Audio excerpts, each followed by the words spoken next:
Chat, I'm losing my fucking mind. I'm losing my mind. But hello, by the way. Happy Friday. Hope you're doing well. So, I did the unthinkable. The thing that I always do every stream, and it's always a terrible mistake, which is to open Twitter and scroll on the starting soon screen, because I need to do something with my eyes and my fingers.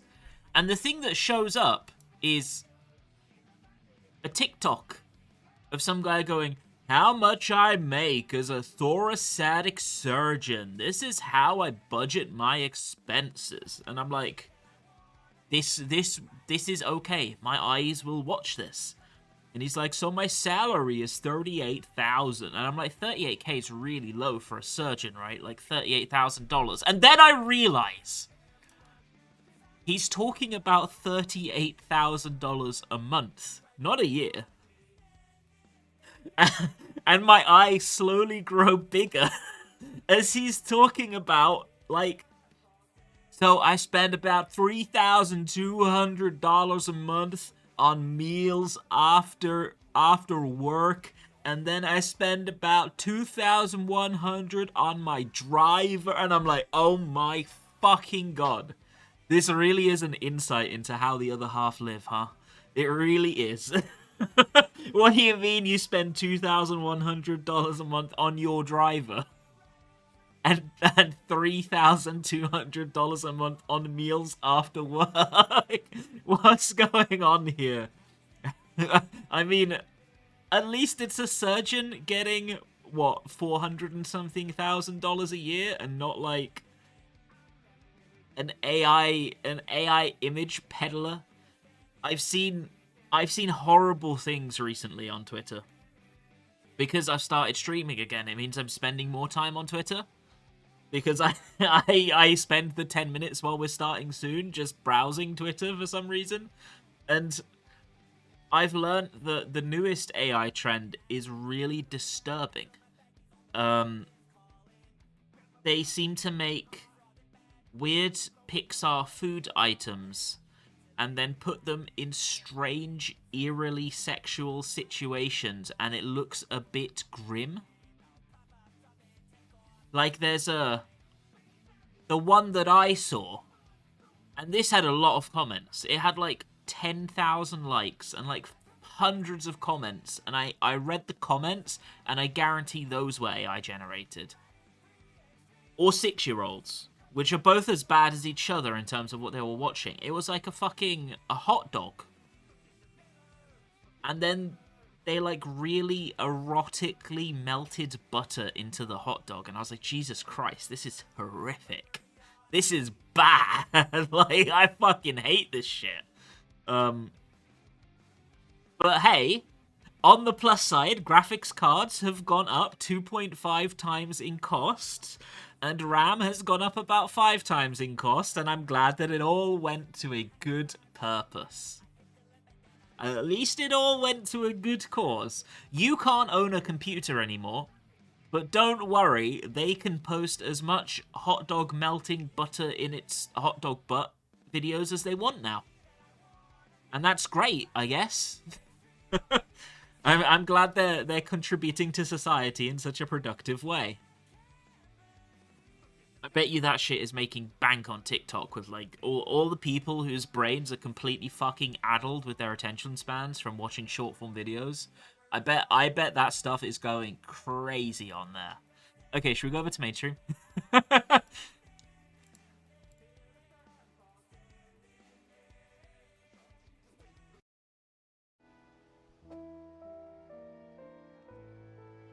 Oh, the game is loud. We'll turn the game down.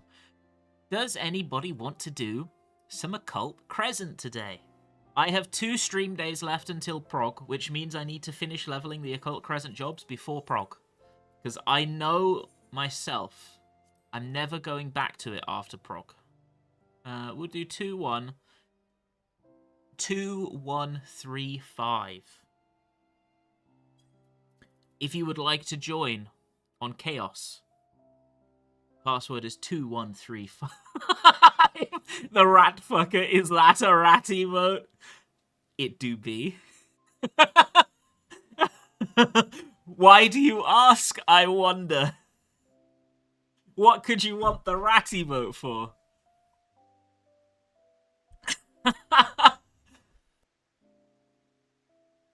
It's surely not for nefarious purposes. Surely not. So yeah, we'll get our mandated 3 to 4 hours of Occult Crescent in today. Then I will not be streaming in the weekend. I need to... Oh, the weekend's going to be so busy, man. Then I'll be streaming Monday, and then prog is Tuesday, so I'll be streaming like 16 hours a day-ish until we're done. Which probably will be day 2, maybe day 3, we'll see. And then at the weekend, I have a 6-hour raid on Saturday, because we haven't raided since December 22nd. So we decided that the best way to handle it is to do a 6-hour raid so that everybody can easily schedule around it. I think it's 6 hours and a half even. I'm not streaming it though. It is an unstreamed raid.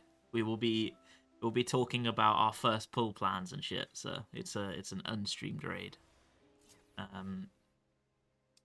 What's the password? I think it's 2135. Here's what I'll do. There's no password anymore. You can just join it, but it has no description, so people probably won't join it. I'm quite excited for the 6-hour raid, but after the 6-hour raid, then I need to meal prep for prog. I have like some traditions when it comes to meal prepping for prog. And I need to go shopping so that I can buy the ingredients to meal prep for prog. My prog tradition is that every time there's a raid prog with my group, I always make breakfast burritos, and then I make something delicious for like lunches and dinners. And I don't have any breakfast burritos left in the freezer, so I need to make those again. Normally I make enough for like 2 progs, and then I leave them in the freezer for like 6 months. But I'm all out now, so I need to make more. And then I need to decide what I'm gonna eat for lunches and dinners. I might make grilled fish that I can reheat. I don't know what else though. I haven't decided yet. Yeah, I am doing IRL crafting and gathering. That's Sunday's plan. I need to do all that. I need to set up stream for prog as well. Need to like plan everything out for like post prog, because post prog is fucking nightmare.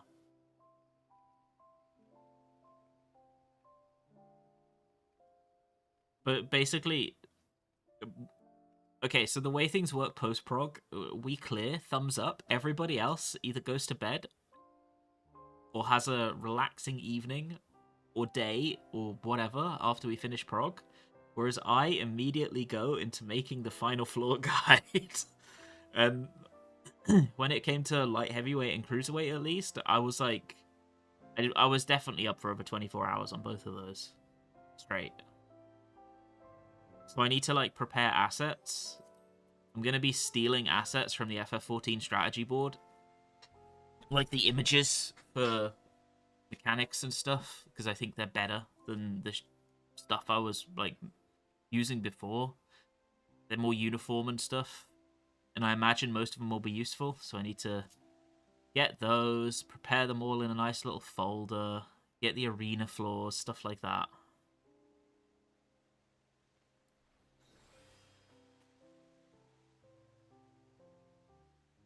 You gonna make a doc like you did for Top and DSR for Fru? One day, yes. I am not currently working on it, though.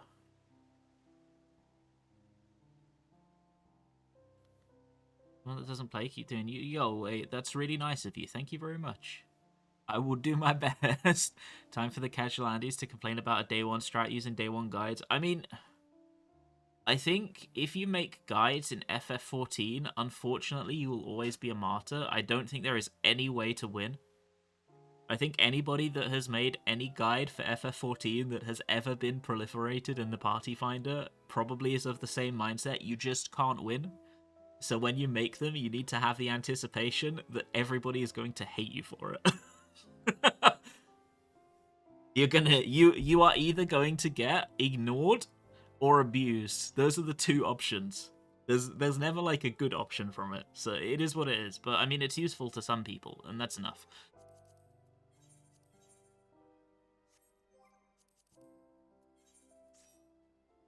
Holy.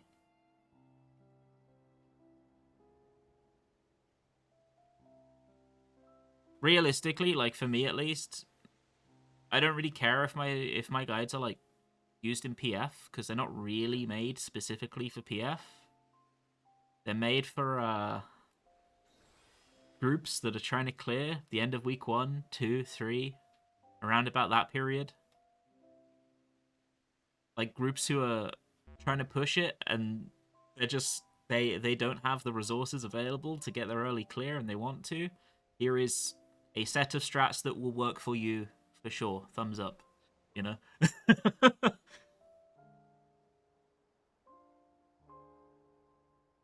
And as long as there's like a handful of groups that it helps that are in that situation, it's worth it, right? That's also why I only make final turns nowadays. I used to make other stuff, but I don't think there's much point. Like there have been cases where I think I would have presented different strats in a guide that I think probably would have been better for PF for certain fights. But it's never going to lead to a case where everybody is going to be like, oh yeah, this is definitely better for PF and more consistent for PF, so we will do this. What it will instead result in is a fight. It'll result in a fight between like subsets of people that want to use one versus the other. And a whole bunch of insults being thrown around. Okay, should we go in? Yo, Asti, thank you so much for the 5 gifted subs. Thank you very, very much. That's very sweet of you. Thank you. I appreciate it. Very kind. Happy New Year.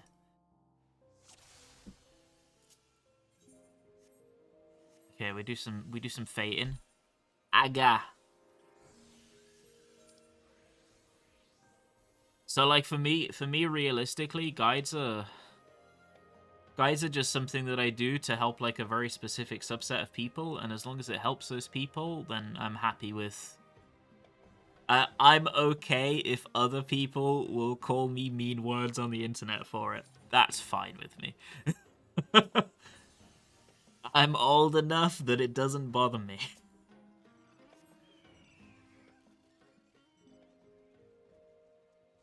No, you touched on it yesterday, but what's your take on Black Mage versus Picto for Savage? Alt, surely it's still Picto. Savage, it's also Picto. We're fielding a Picto, even though our Black Mage is more experienced at Black Mage.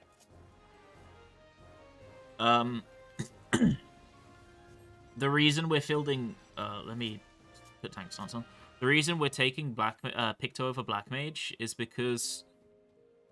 right now in full uptime scenarios, they're pretty interchangeable, right? They're roughly equal on full uptime at the moment.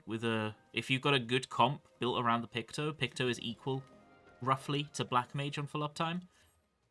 And that means that Picto wins in every other situation. I'm going to go get ready to work as the rat farm. Have a fantastic day. It was nice to see you. If Picto and Black Mage are equal in situations where Black Mage should be ahead, that means Picto is ahead in every other situation. So periods of downtime, Picto gains more than Black Mage. Fights that are really good for 2-minute comps, Picto gains more than Black Mage. Both of those things are things that happen quite often in final turns of Savage. So if at least one of those happens, Picto is definitely the pick. Basically, in some situations they're equal, but in others Picto is better, but there aren't that many situations in which Black Mage is better right now. So we go Picto, because there's more chance it'll be the right pick.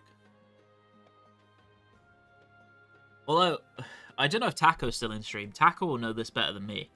Isn't Red Mage actually kind of good right now? Like, it's not Picto good, but it's kind of good.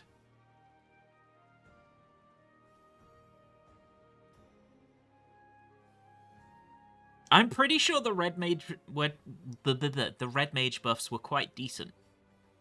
Like, better than people have thought.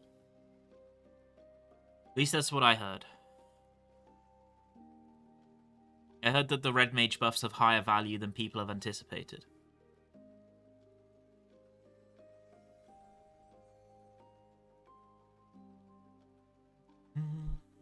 Taco will know better than me, though. If he's still in chat, he can answer.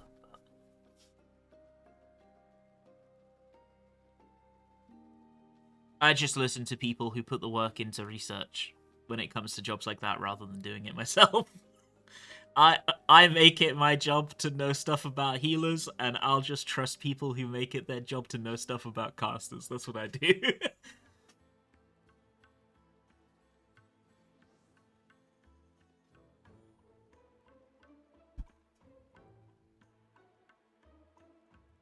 You doubt Summoner will ever be as good as it was pre-Endwalker? I mean, it was pretty good in Endwalker. Summoner was, like, the pick for a lot of the Endwalker ultimates. Like DSR, Top. Summoner was like a really easy pick for prog of those fights.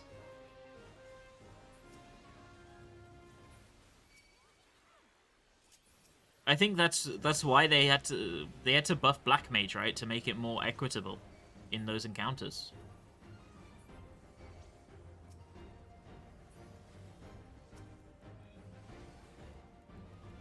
Because it was just so easy for Black Mage to lose potency in encounters. Like, it was built with a dummy in mind rather than encounters, so it struggled a lot in those situations.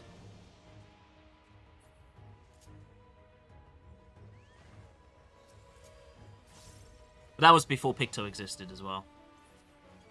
And Red Mage was just kind of arse at the time.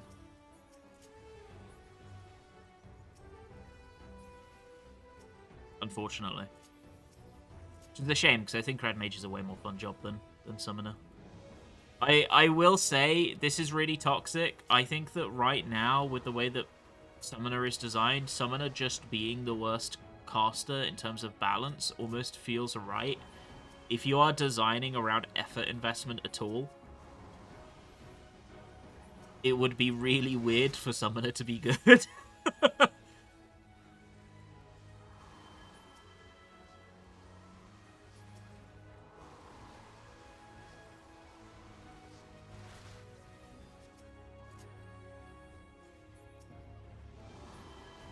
You excited for a possible Switch 2 version?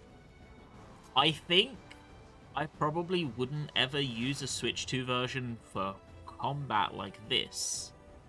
But if I ever got interested in gathering and crafting again, doing gathering and crafting on Switch 2 would be so good. Say Zero Nirag just subscribed. Hey, Sayonara, thank you so much for the sub. Thank you. That's very kind of you. Thank you very much. I really appreciate it.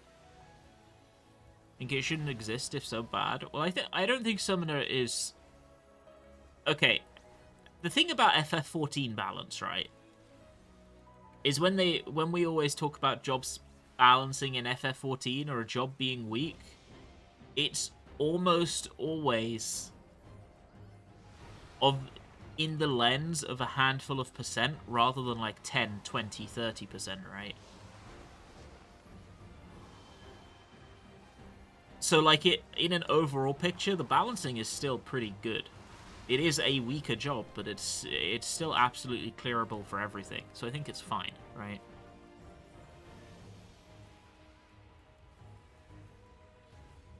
There are no jobs in FF14 that you can't field for any content. It's just like giga min-maxa bullshit that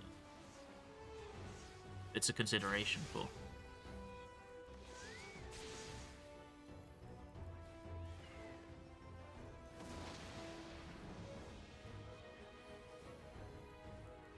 And there are people out there who fucking love Summoner. I mean, there's less now than there used to be, but they exist.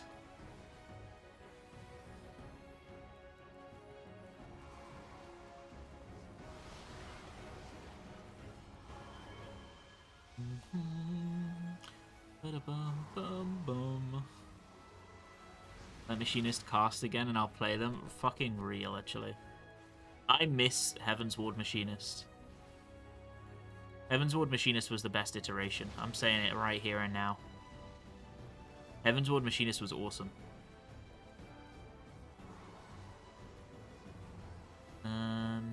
We want to go here.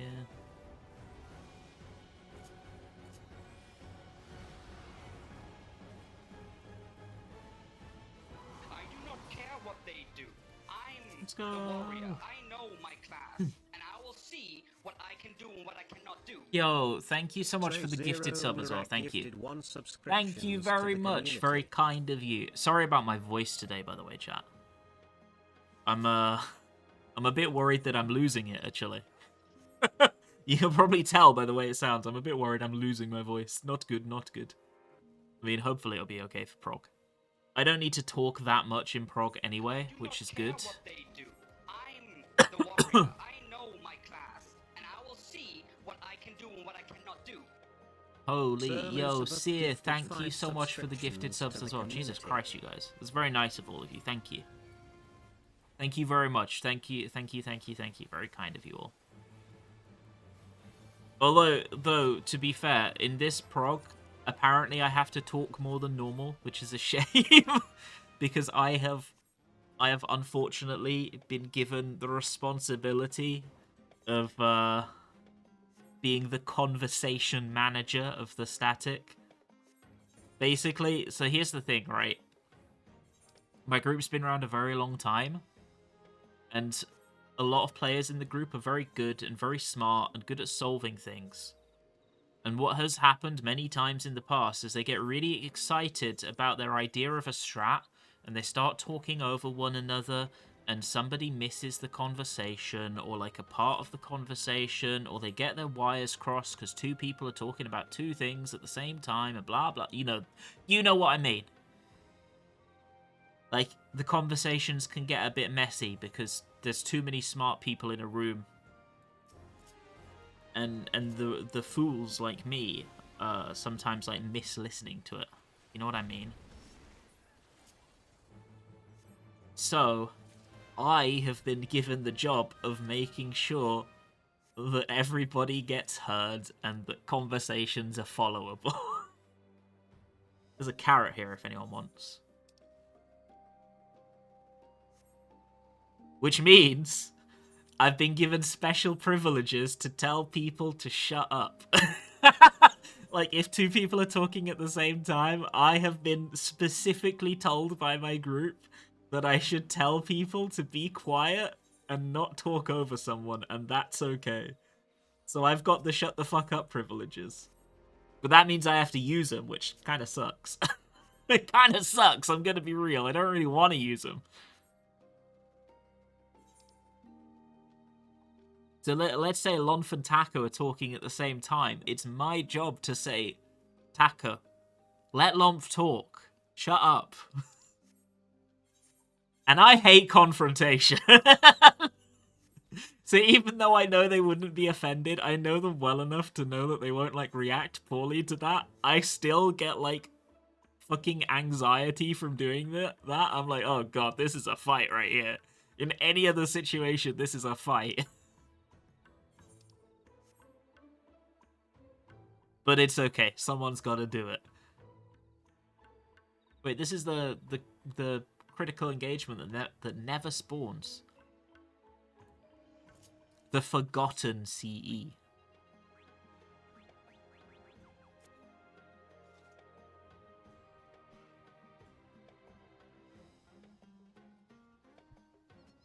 DDoS problems. Okay, there's a few things to consider.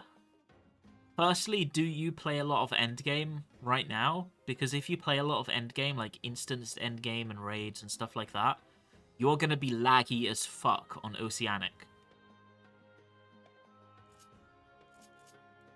I saw that Ken was posting about this, but I never saw the results of his posting. But I'm under the impression that some VPNs have a high percentage of blocking out the DCs. Not 100%, but like 80 to 90%. Is that still true? I will go check. But basically, consider how laggy you'll be for the content you want to do. If you think that's fine and it won't impede your experience, fuck yeah, head off. But one thing you could do for now is you can travel there, right? You can travel to OCE without having to fully transfer and just play there for a little while until they figure out whatever the hell's going on. I agree with you, though. The DDoS situation on NA is grim. And Square Enix should be giving you free sub for your problems. I'm gonna be real. You guys should have gotten a month by now, for sure. It is terrible. It's like fucking terrible. Whenever I open Twitter and I have to check that, there's that Twitter account that's like, is Final Fantasy XIV down today? And it's like 6 times a day half the time on NA. It's so bad. We don't have that problem here.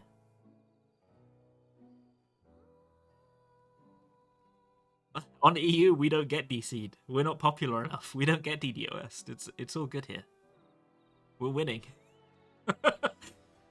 So, like, I just kind of feel bad for NA right now, if I'm honest. It just sucks.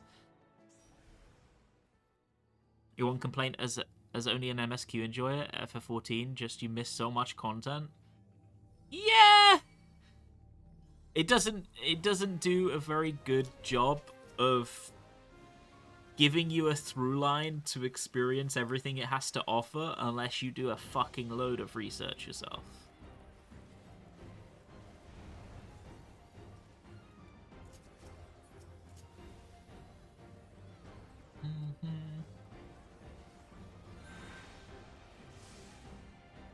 All the NA streamers you watch are playing other things at the moment because of the DDoS. Yeah, I fucking believe it. The DDoS is so bad right now. How does this mechanic work again? I don't remember. Oh, you walk towards the light. Yeah, okay. I get it.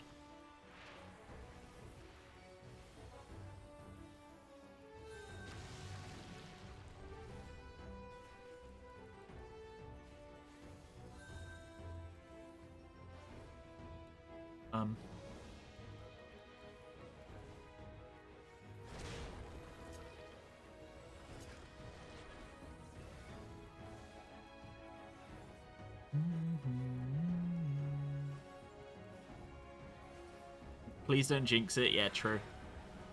I go running my mouth saying, oh, we don't have these problems in the European Union. Then we're gonna run into issues.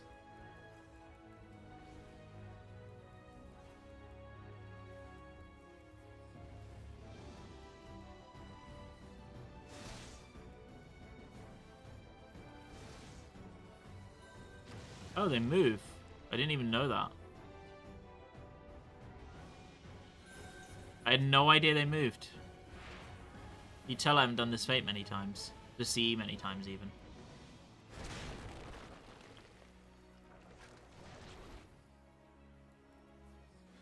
Thank you for the long-form video essays. You're very welcome. There is... Well, it's not an FF14 one, but there is one coming out on Monday. And then probably an FF1 later this month. It's not done yet, though. I'm working on it. I'm getting there, slowly but surely. Going here would be good. I do not care what they do. I'm the warrior. I know my class, and I will see what I can do and what I cannot do. Say Zero Narak gifted 1 subscriptions to the community. Why does it call you Say Zero Naga? Sayonara, thank you so much for the gifted sub. Thank you so much, that's really kind, thank you. I very much do appreciate it. Ooh. We use defend. We get a stack.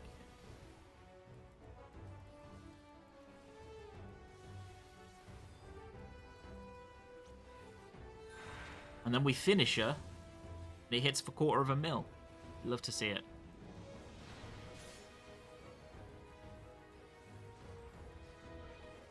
Okay, so these line AoEs are them moving. Yeah?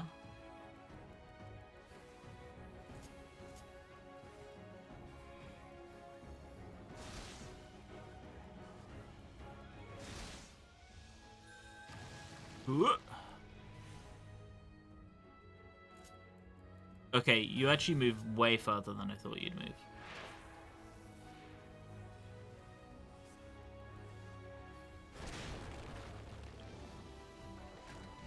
Ba-da-bum, bum, bum.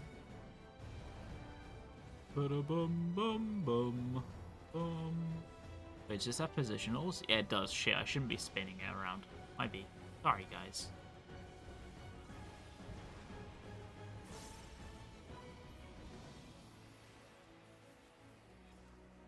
Okay, we got 2 stacks. Oh, we hit the 420,000 gamba.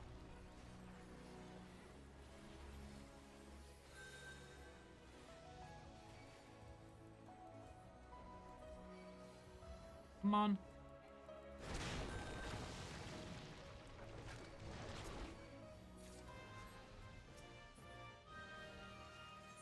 $420K is nice. On one hand, you know the world first teams are going to be using VPNs to avoid the DDoSing, and you kind of wish they didn't, so the DDoS... Yeah. Like, I mean, I totally get it. You can't, like... A raid tier comes out very infrequently, and people are going to want every advantage they can get, and they're not going to want their experience completely ruined by DDoSing. I do think Square Enix should probably be a bit more on top of this than they are, though. Because these DDoSing attacks, or routing issues, or whatever the hell is going on over there, have been going on for a long time at this point. And it feels like the first time that Square Enix have tried to do something about it was this week. Maybe I'm wrong about that. I'm not exactly keeping my ear to the ground regarding that. Doesn't feel like they've been very actively trying to fix the issue.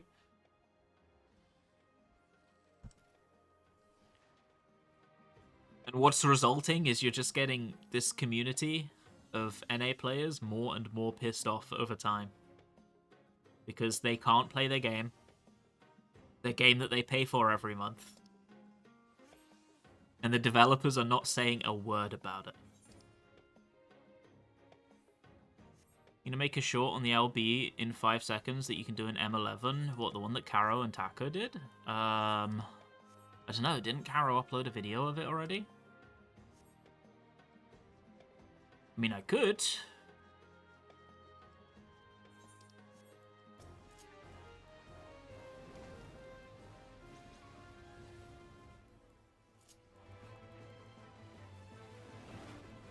They did like a giga... They did a giga LB cheese, right? They stacked the AoEs.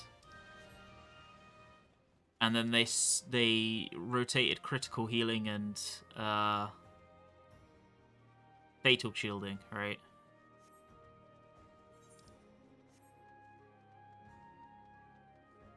That's why Taco couldn't come to RV there yet yesterday. He was busy doing that shit.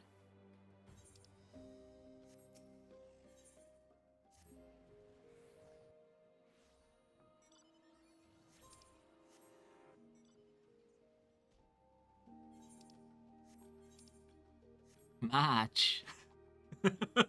We were all like, we all agreed to play RV there yet, and he's like, I can't today, guys, sorry. And then that video appears, so that was what he was doing. Match clap. I mean, I could do. I think it's like, I don't know if it's like new tech though. It's a pretty standard case of LB cheese. The group that did it, the group that video comes from, I have done a video before on. It is the group that got the top speedrun.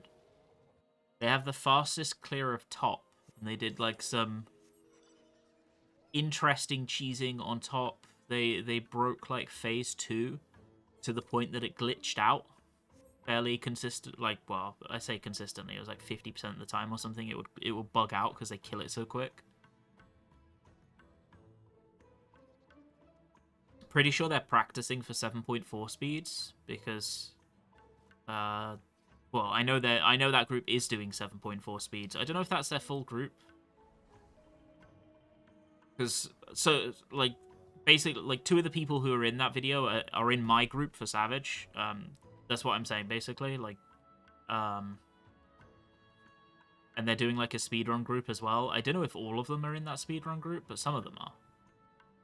But I know that what they were doing there was practice for Savage speedruns.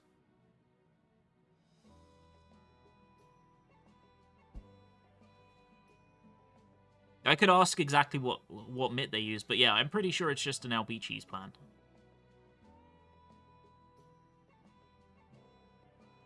It's the standard, take 1 hit with MIT and shield to get really low on HP, and then rotate Giga shields and mitigation to stay low and keep surviving.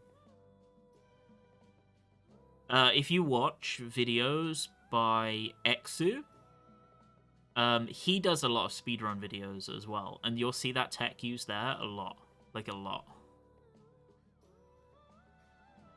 Basically, the way that people speedrun in this game, like they speedrun Savage and Ultimate fights, is generally you want to find the best way to generate LB quickly as you can, so you'll take raid wides at low HP with shielding that will allow you to generate LB off of it, and then keep your party low health as long as you can, so that you can keep doing that again and again and again, and then you can gen LB3 very quickly. And the M11 normal one is like a unique situation because there are just so many hits going off one after another. It's pretty non-standard to generate an LB3 that quickly nowadays, though. It's pretty non-standard.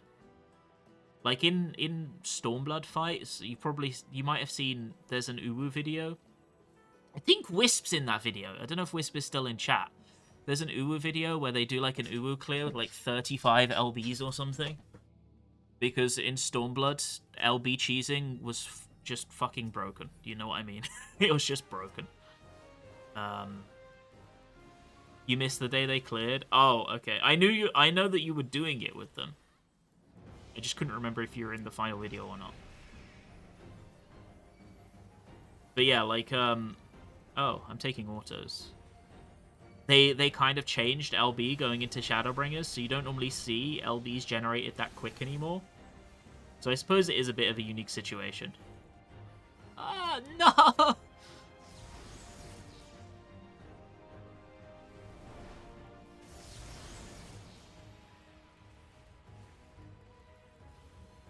Is LB cheese normal in Stormblood Ultimates?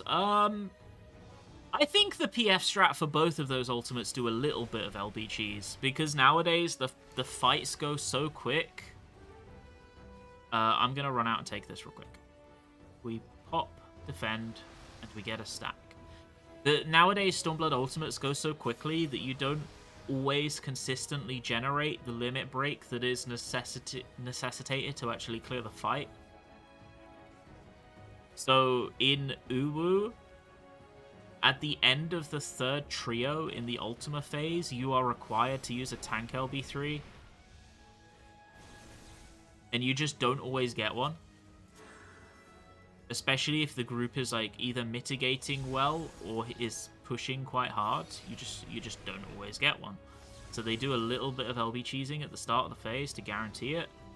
In UCOB as well, some people like to stack the first fireball with less people to generate more LB off it, to try and make sure they get LB 2 or 3 coming into P3. That's about it. That's about all they do. I would call that. We'll take this one. I would call that very light LB cheesing because it's like really consistent. It doesn't take too much like knowledge or research to do.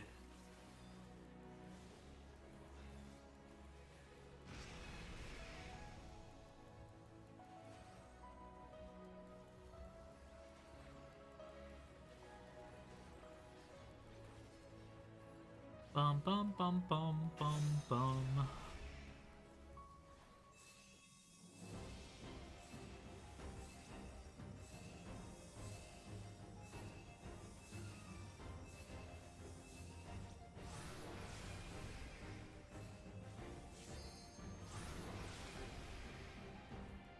And then we pop this for the third one.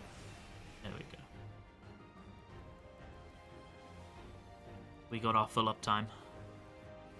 Light PF does some light LB cheesing in Uwu. Yeah, going into Ultima phase as well. They do, basically what they do is they don't heal the raid coming out of Titan and going into Ultima. They let natural regens tick. And then you use, like, big shields for the first raid wide. Which means that you'll drop to low HP from it. And you gen, like, about a bar of LB off of it. Something like that.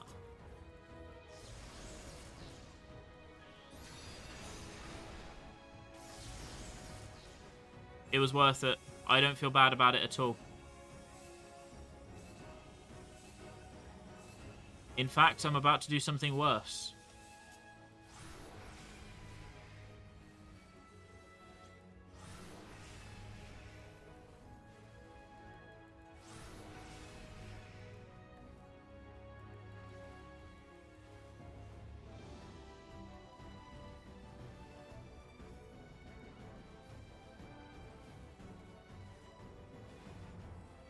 And then we pop a cooldown for the raid wide.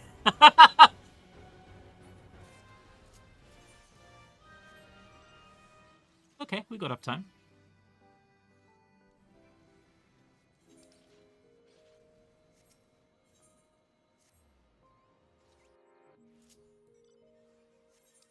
It's okay. Luckily, if you're not tanking on Paladin, you have 60 million cooldowns to use for being a greedy piece of shit.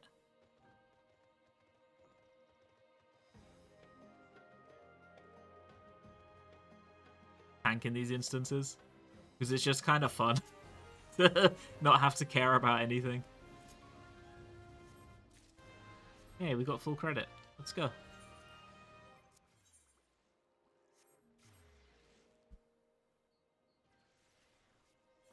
Bum, ba, bum, bum, bum.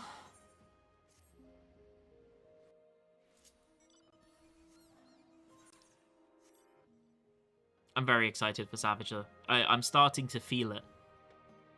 You know when you're a kid at Christmas and like for the whole week beforehand you have like a little feeling of excitement? I've got that.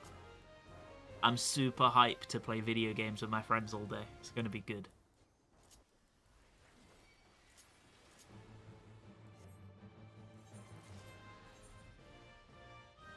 Just hope prog goes okay.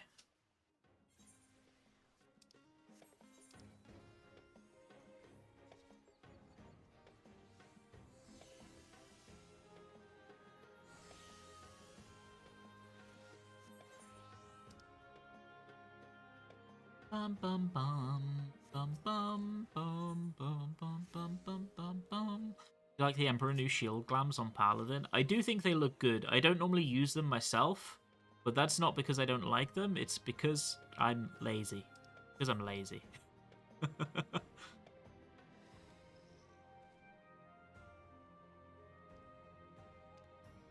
This is the first tier you'll be with a group on Savage launch? Oh, hell yeah. I hope you have a good time. I have a feeling that this tier is going to hit.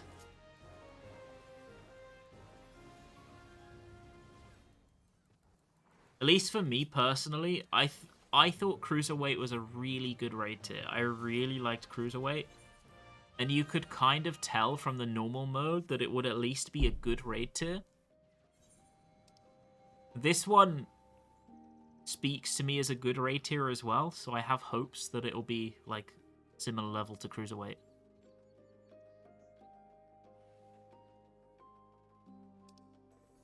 Bum, bum, bum, bum.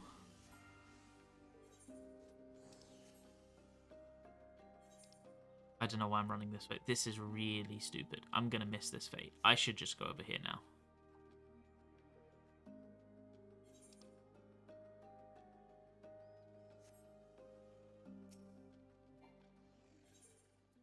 I'm just going to go over here. I've missed the fate for sure. I don't know. I think M8 P2. I mean, it was definitely quicker than P1, but at least blind progging it was still pretty fun.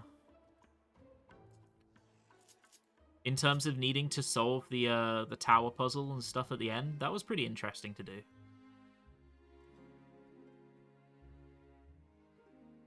Not looking forward to PFing. Oh, PFing's fun. I know a couple of friends that are PFing this tier.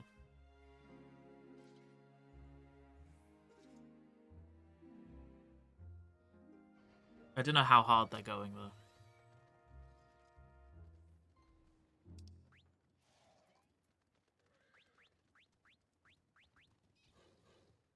We are nearly done with Gladiator, actually. 3,000 more experience, and then we're done. M2 is boring and too random. Yeah, I didn't love light heavyweight. I think light heavyweight was okay. It was okay. I liked 1, it was okay. 2 I didn't really love. 3 I didn't okay, I didn't really love any of the fights except 1, but I didn't think any of them were bad fights. They were just not super mechanically engaging to me. But Cruiserweight was really fun. I also think that light heavyweight, whilst none of the fights were amazing to me at least, they were better than a lot of the fights we got in Endwalker. I think, for me, every Endwalker tier had at least one stinker that I didn't really like. Whereas there haven't been any stinkers for me this expansion at all from Savage. I don't think there's been a single expansion where I haven't hated a single Savage fight, actually. This might be the first one. It's on track to be the first entire Savage expansion where I haven't hated a fight.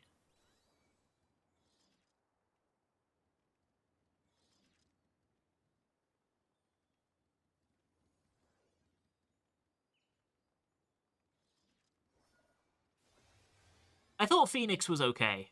I hated Tree. I thought Tree was terrible. I think that Tree was one of the least interesting Savage fights I've ever done. I hated Tree.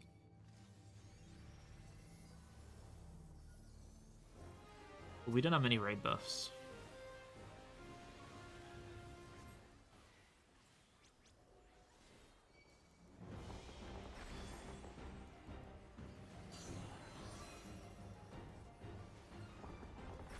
Tree had like 3 interesting mechanics, and with gear you skipped 2 of them and everybody cheesed the 3rd one. It was so fucking sad.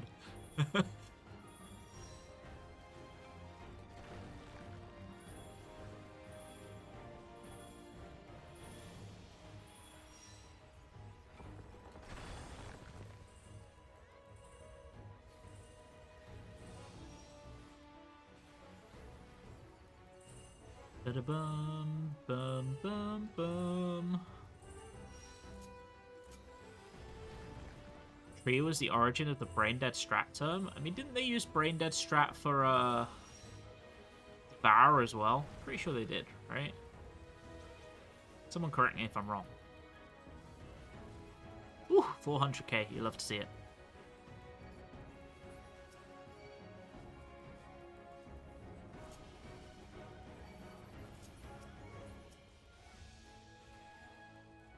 I can't even remember what the Devour Brain Dead strat was. I just remember there was one.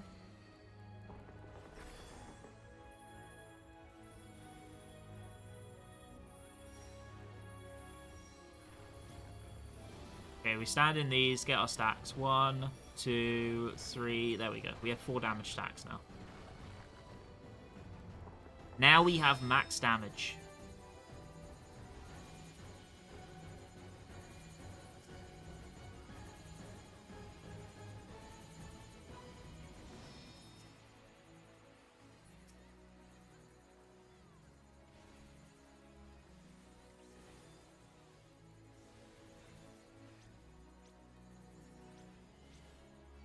400k.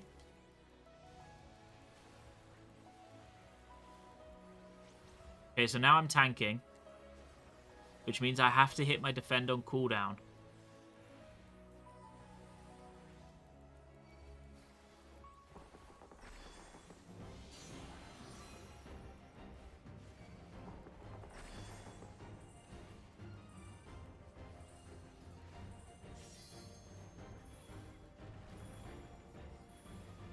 Because if I don't defend on cooldown, I lose my stacks.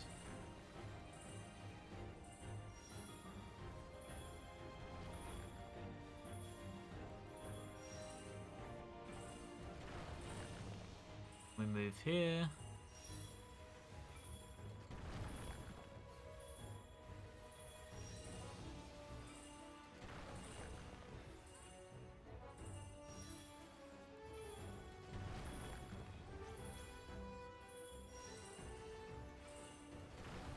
Where's the other one? Oh, it's over here.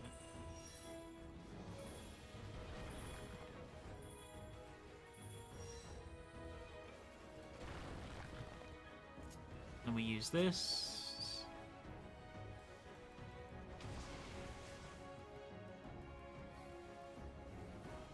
Bum ba dum bum bum bum.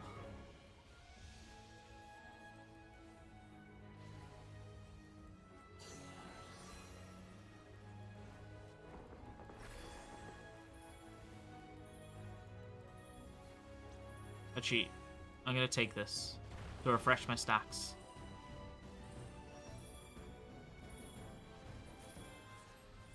Yahoo! I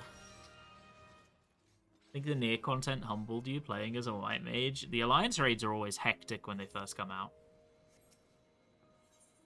I think everyone has that moment where they get to endgame and then something just bullies them. And they realize how much they don't know. I had that moment, at least. I know that much.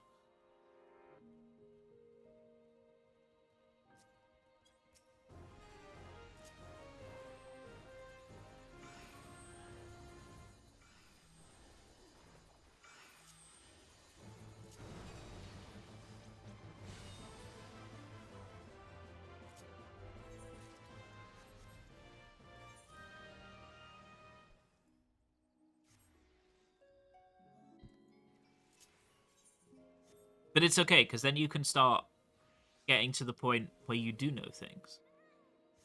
At least that's what it did for me. I feel like everybody plays this game, they get to endgame, they get bullied by some piece of endgame content, and then they either do one of two things. They decide, actually, I don't know if this raiding lark is for me. Or they go, ooh, that was cool. I wanna beat that. And then they get really into it. One of those two things happens.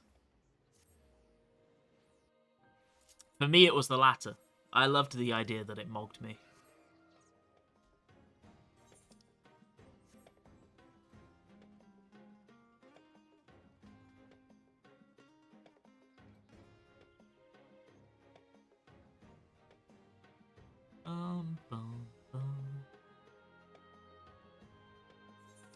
For me, it was well, to be fair, I had a really bad experience with my first extreme.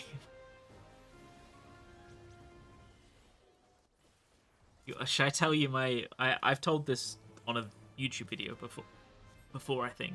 I've told it on stream as well, but... My bad experience with Endgame in FF14 is when I first got to Endgame. It was when Bismarck Extreme was the current EX trial. So people were farming Bismarck. And I joined a Bismarck party, and I knew nothing about the etiquette of FF14, right?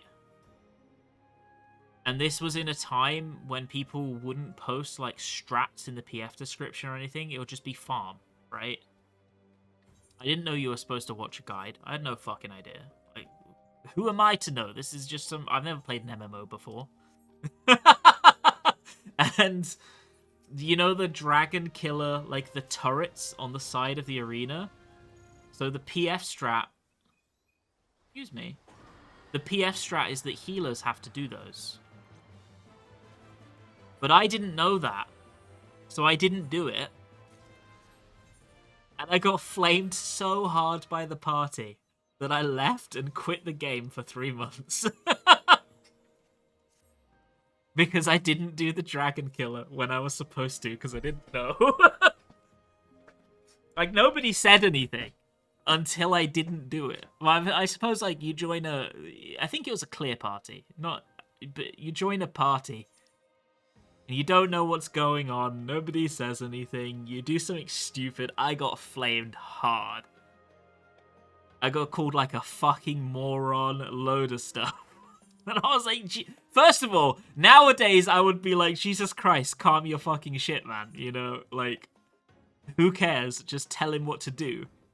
But at the time, I was a lot younger, a lot more anxious. I was like, oh no, I fucked it. I'm so sorry, guys.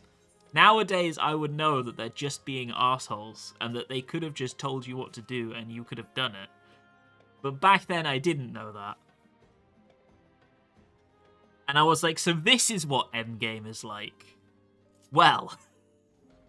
I don't think I want to play anymore, and I quit for 3 months. Because I was like, well, if the end game is this unfun, why would I stay? But then I came back because some friends were playing, and I was like, you know what? I'll give it another shot. And that was when Thornton Extreme first released. Like, I came back literally like a few days before Thornton released. And I did Thornton Extreme in Party Finder. And it took us like 6 days to clear. And it was one of those experiences where you go in with like 2 friends and you slowly pick up people from PF on the way until you've eventually got like a pseudo-static. And we eventually cleared on like the last day of week 1 of it being released. And it felt so good. And ever since then, I've enjoyed raiding in this game. It was a really good experience to offset the really bad one.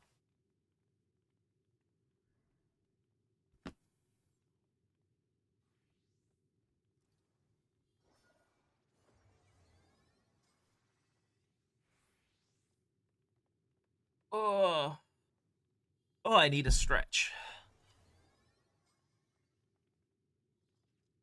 You only just started doing EX Trials this expansion, been playing since Heavensward and just been scared to death of them. Yeah, I feel you. That's the exact experience I had when I started. Realistically, I think like the realization you come to when you try it for a while, and it's one of those things you can only have in hindsight, is that everybody fucks up at some point. Everybody does. And eventually you stop feeling bad about it. And you also stop, like, having any level of judgment for other people doing it. Because everybody does it at some point. You've done it. You know they're going to do it. And it's just like, well... Like, as long as somebody is, like, trying to learn, it's fine, right? At least that's kind of how I feel about it.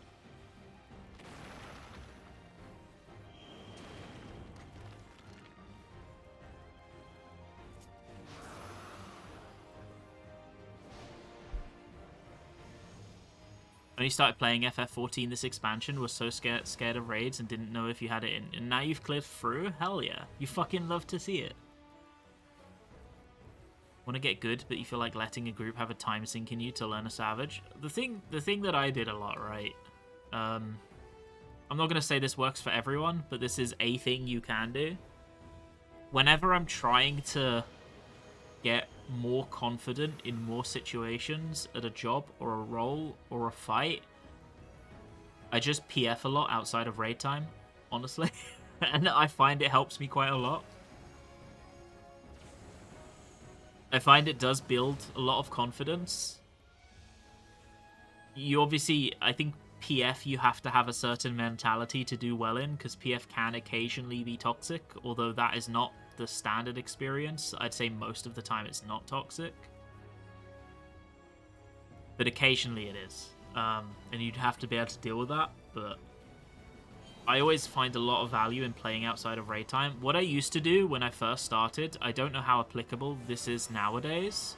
When I very first started playing, and this was back when I was playing like white mage and trying to learn how the fuck to play white mage well, what I would do is I started off going into normal modes, and I would spam normal mode raids. And yes, I do mean those normal mode raids. I would spam normal mode raids, and I would try to get a quote-unquote perfect run on white mage. Like, I would try and get a run where I felt like I had done everything right. And eventually I would get there. And then when I felt like I'd gotten a perfect run in the normals, I would go into extremes and try and get a run that I felt like I did everything right. And every time I did something wrong, I would just make a mental note of it and be like, okay, so in this situation, that is stupid. Or in this situation, don't do that. Do this instead. And eventually you like build up a book of situations in your head, right? So you're like, so in this situation, I should do this. And in that situation, I should do that. And eventually you're able to like handle almost any situation because you've done it before. And I did a lot of that by like doing Duty Finder normals and then PF extremes and then later on PF savages. It helped a lot.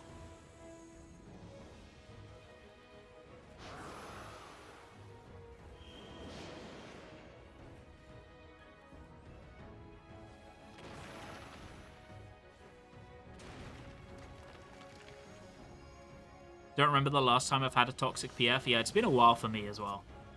They happen, but it's not a super common thing for me. You normally remember the toxic PFs because they're rare. Put it that way.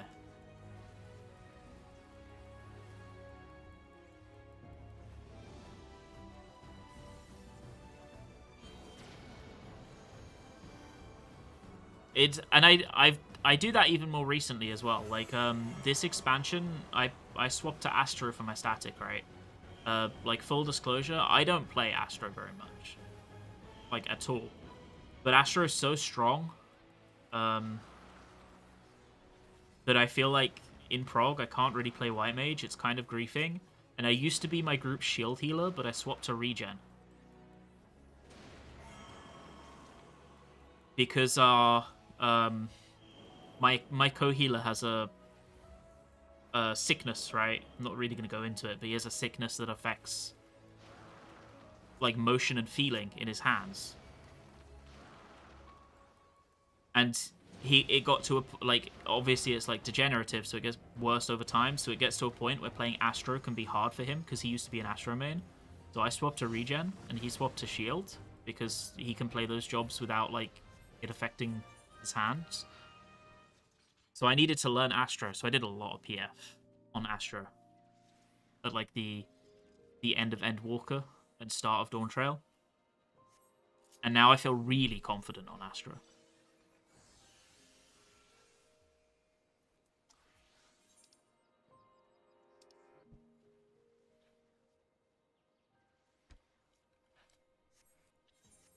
How do you deal with Astro stuff on controller?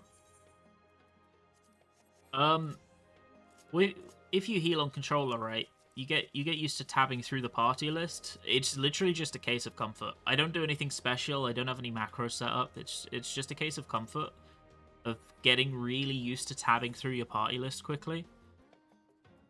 Which you have to do to spot heal people anyway, right? You have to, on controller, you have to tab through your party list to spot heal people. You can't like do a mouse over macro or anything. You have to literally tab up and down. Cards are just the same. I just treat it the same way as I do spot healing someone. Do you like regen or shield more? Scholar and White Mage are my favorite jobs in this game. I think Scholar is my favorite, followed by White Mage. I have a lot of grievances with the way Scholar is designed, but that's because I like Scholar so much. So I guess I like Shield Healer a bit more, but it's like close, you know? I like both. I think Shield Healer has more power.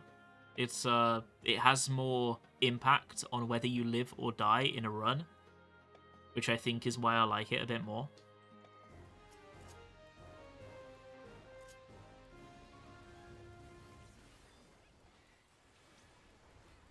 But I also think that White Mage is a criminally under-enjoyed jobs at various points in the game's history. Like, I think in Shadowbringers, White Mage was really interesting because it had no movement. Like, it had less movement than Black Mage. It was the job that suffered with movement. So doing a fight perfectly on White Mage felt good as fuck, like working around all of your movement limitations. In Endwalker and Dawntrail, slightly less so. But I still liked Lily management. I think Lily management was interesting. I think they've removed a lot of Lily management in this patch, which is a shame, but I haven't played enough of White Mage this patch to have a fully formed opinion based on, like, spamming savages with it, so I guess I'll decide that by the end of the expansion as to whether I like the changes properly or not.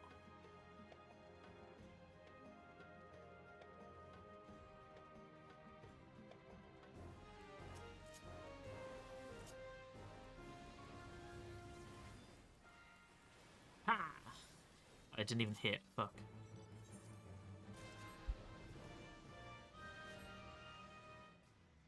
Alt PF can be quite toxic sometimes. Yeah, Alt PF can be toxic sometimes. I think Ultimate PF has higher stakes because not only are the pulls longer and harder, but also the wait times are way longer to get into a party that pulls the boss. Because there are less people doing it. It's just like the natural order of things. So if you've been waiting in PF for an hour to pull, it's pretty easy for tensions to get high really quick, you know?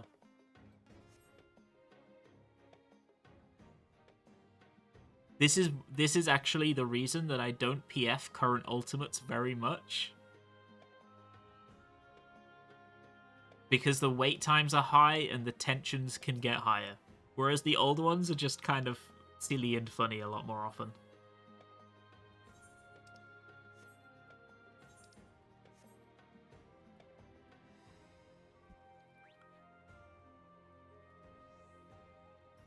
Did a semi-toxic Doomtrain PF recently. In intermission, the Dark Knight died to a tank buster from full HP with no mid press, and then the other healer started blaming the shield. Yeah, that's wild. You definitely, if you're full HP, you don't need anything on those busters. Unless it goes on for, like, till Enrage, but I've never seen it go on till Enrage. You have enough cooldowns that you can handle yourself. Because the busters don't hit that hard. Like, at least, I've, like, PF'd it on tank a few times. I was just using, like, short CD on its own is enough. So I was doing, like, short CD Guardian, short CD Rampart, and it was fine. And the same on the other tanks, like, the equivalent. I, like, never came close to dying doing that. You just have to make sure that you get full value on the short CD. You know, like, where they drop off some of their value partway through. You just need to make sure to do it late so you get full value, and it's fine. But normally you only see, like, 3 busters. At least in PF, my experience was I only saw, like, 3 busters on average. So it got to the point where I could do Guardian, Rampart plus short CD, and then short CD. And it was good, you know.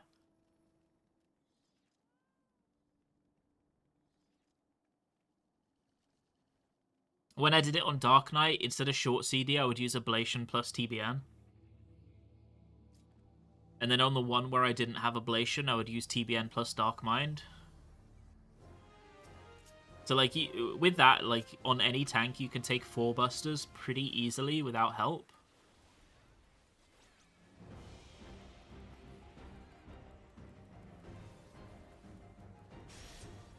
And if the party has low damage, you just need to be more careful about how you spread them, right?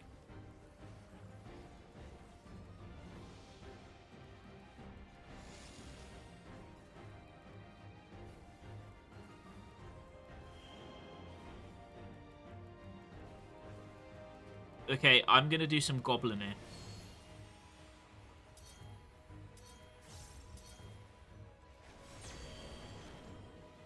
Okay, It's 2 stacks.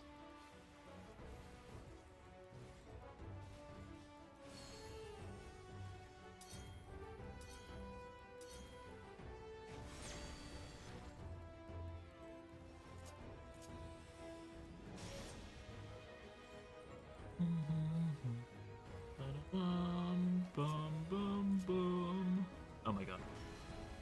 Hey, what's up, Maniac? How is it going?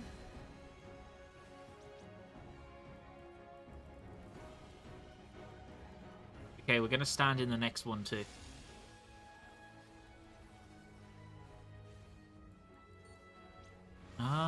This mechanic isn't really good for it. I'm only gonna get 1 stack.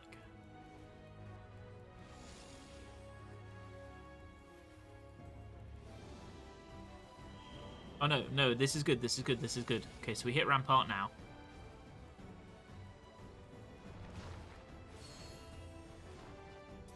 One, 2, defend. And then we get this one as well. 4 stacks. There, you love to see it. 4 stacks immediately.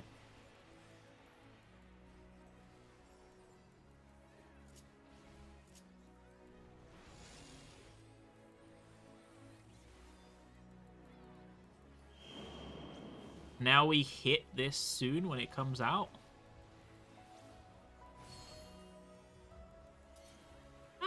420k is okay, but we could have done more. I think we got a low roll. Oh, come back. It's going to be a bit rough for a while. Oh my god, I've just ran into it. I'm so bad at video games. That's actually cost me a stack. Okay, I can stand in this and get my stack back. There we go. Is there any reason to get stacked other than greed? So I'm playing Phantom Gladiator, right? And the way this job works, you see here, I've got this little gauge, this finishing fervor gauge.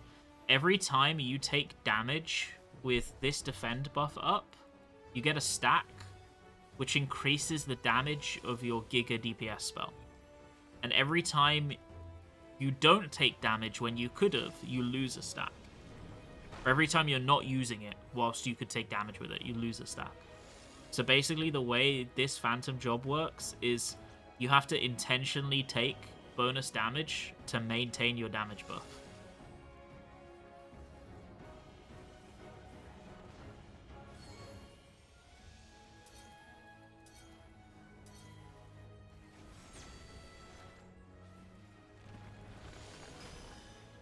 And the damage buff is big. It's like really big. That's why the attack was hitting for like 400,000 damage.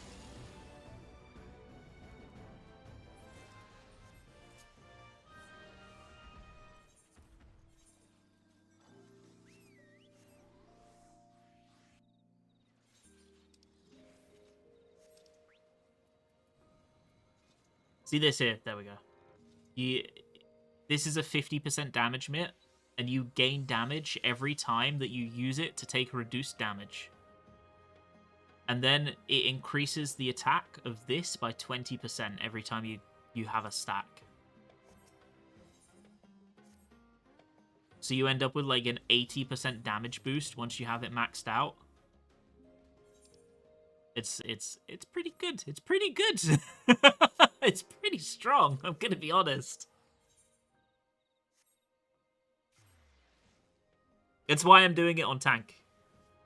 What's the drop chance of Berserker? I would guess 1 in 10. But that's a guess. I do not care what they do. I'm the warrior. I know my class. And I will see what I can do and what I cannot do. Voidcat hey, Voidcat. Thank you so much for the Prime. Thank you very much. Thank you. Big appreciate. Thank you, thank you. Am I reading too much into the boss's name being Lion Rampant and thinking it's a reference to Light Rampant? Oh, it 100% is. It's 100% a reference. I'd say 99 1. 99 it drops, 1 it doesn't. You just must be really unlucky. It is what it is.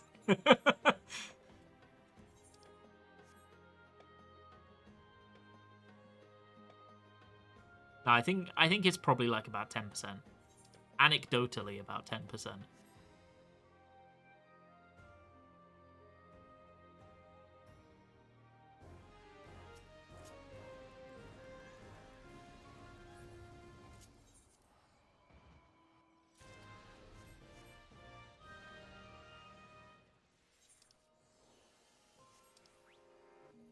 Be like your Ranger Soul. See, I got the Ranger Soul really quickly. It was the Berserker Soul that took me forever.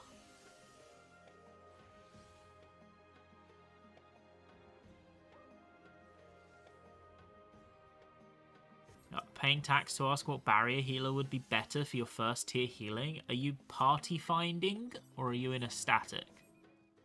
Because for me at least, I think Sage is really good in PF just because it's so flexible and easy to use. You can shield while moving. Kera is based on your location and just snaps to people rather than being a floor targeted thing. Really simple job to manage your MP on. Very chill job to play, very strong. I play Sage in PF a lot more than I play Scholar in PF. My god, pure white die. That's worth loads of gil. But I think that Scholar is overall slightly stronger, but I prefer to play Scholar in a more organized group situation. If I was PFing, I would play Sage, unless I really wanted to play Scholar more.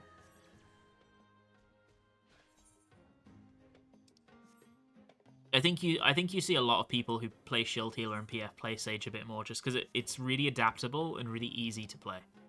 Like, to me, those are its strengths, that it's really, really adaptable and easy.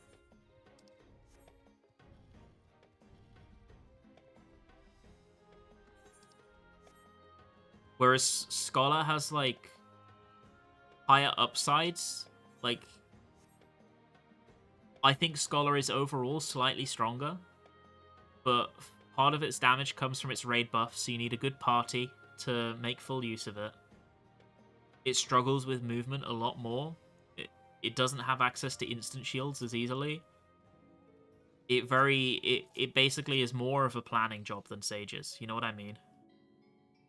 It's way more of a planning job. Sage, you can be more reactionary as a shield healer than you can on Scholar.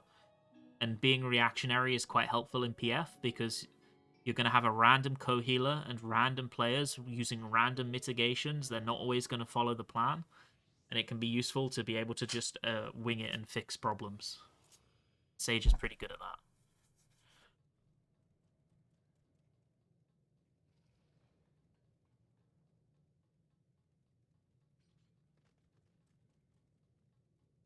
Also, it looks cool.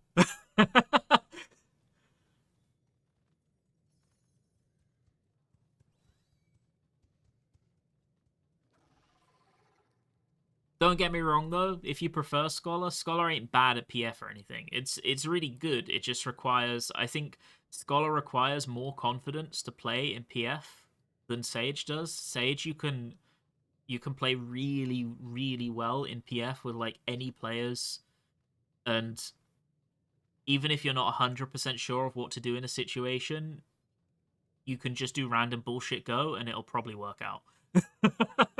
Whereas Scholar takes a bit more planning, I think.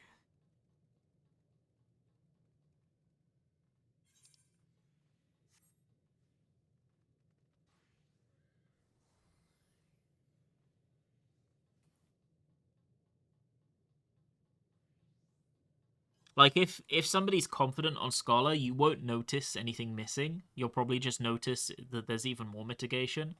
But don't get me wrong, Scholar's not bad or anything. I think Scholar is overall slightly better, but I prefer Sage and PF for a lot of reasons. You're a PF warrior and I see Sage more than Scholar. Yeah, you definitely see Sage a lot more.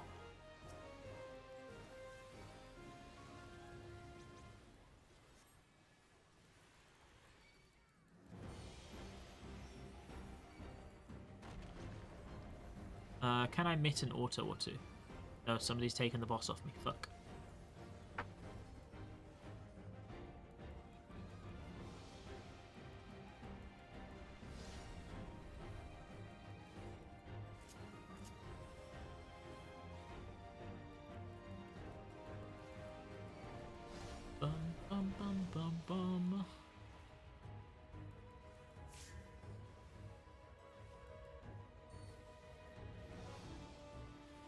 Channel the rage.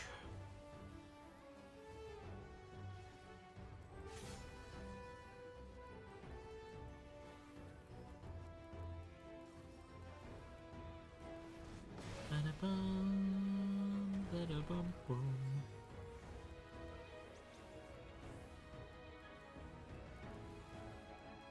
250k is okay. I don't have any stacks yet, though.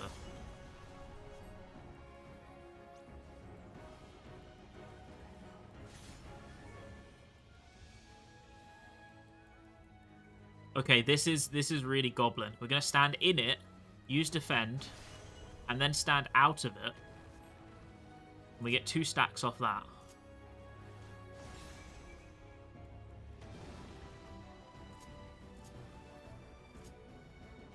Come on.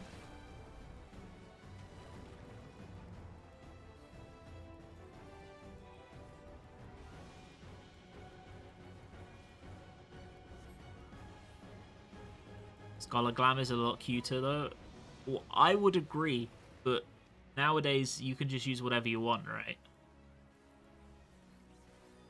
Okay, we stand here. We get hit by 1. Hopefully another. Yes, there we go.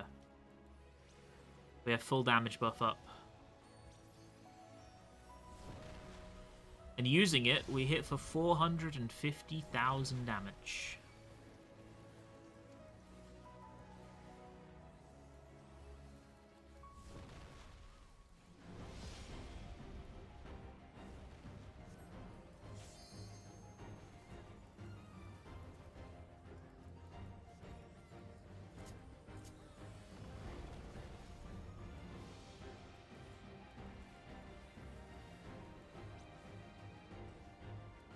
Okay, I'm going to stand in this.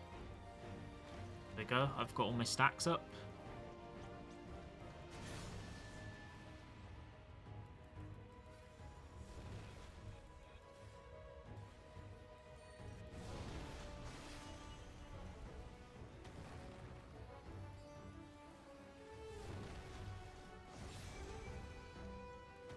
We hit this.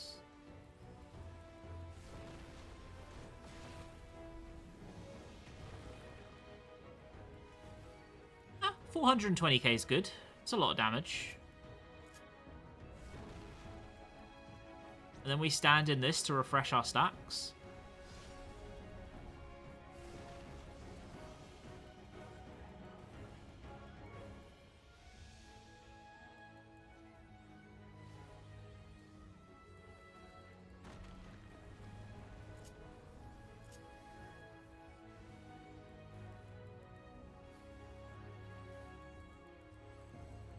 Yeah.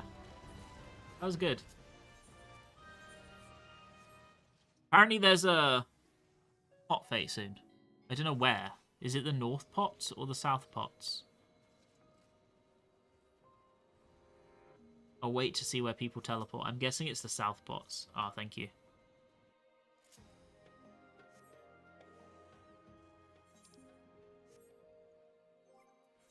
In 5 minutes? Oh, I'm going to BRB bio then.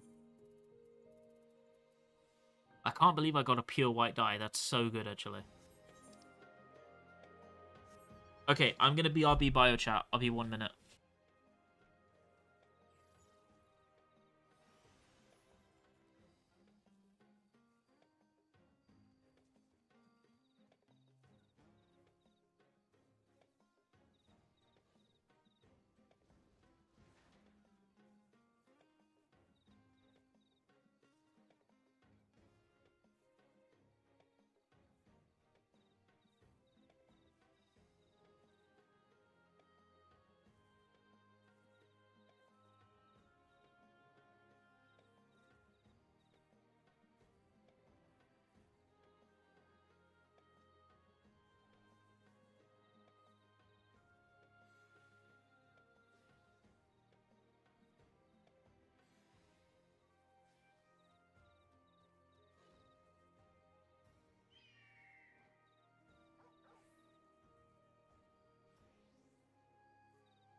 Okay, I'm back. I speedran. We did it. Can't believe Savage is next week. I'm so excited for Savage! Woo! Did you wash your hands? Yeah, absolutely. What am I, a psychopath?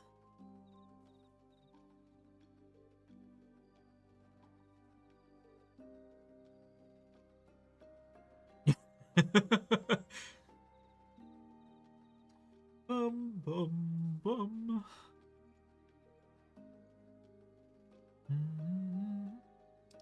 We're so close to being done with Gladiator. I think this is actually going to line up perfectly, you know. We'll finish leveling Gladiator today, and then we'll start Dancer, and then on Monday we'll finish Dancer, and all of the Phantom jobs will be leveled the day before Savage. It's going to line up perfectly.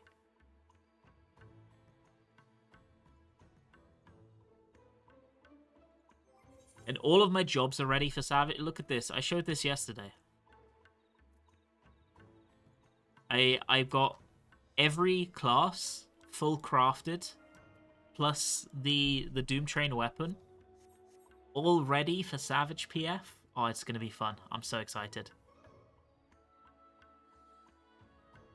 You okay? Okay, I have to admit, this was zero effort from me. I'm going to be so real. You know, I didn't make or buy a single one of these sets. I just asked people really nicely. Really nicely. Like, so, Ilon made me a healer set. Asti made me 3 sets. I think it was 3, right? I'm pretty sure she made me 3 sets. I think Serial made me a set. Ku made me a set. I just asked really nicely if people made me sets.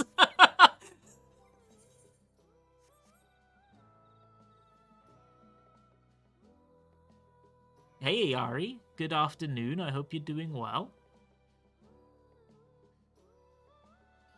And then I farmed...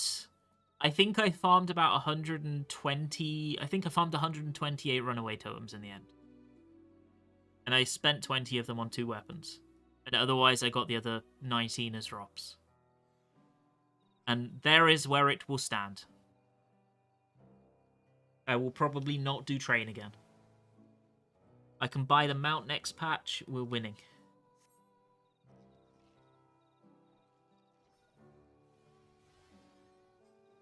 Tummy full and stream on. Holy, did you eat good food? Yeah, it's going pretty well. We are just occulting the Crescent until Savage.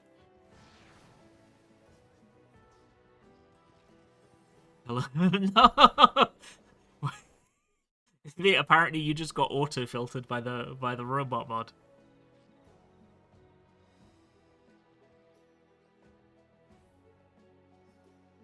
Well, I gave tomestones at least, so it's not like I was like, hey, just make me stuff.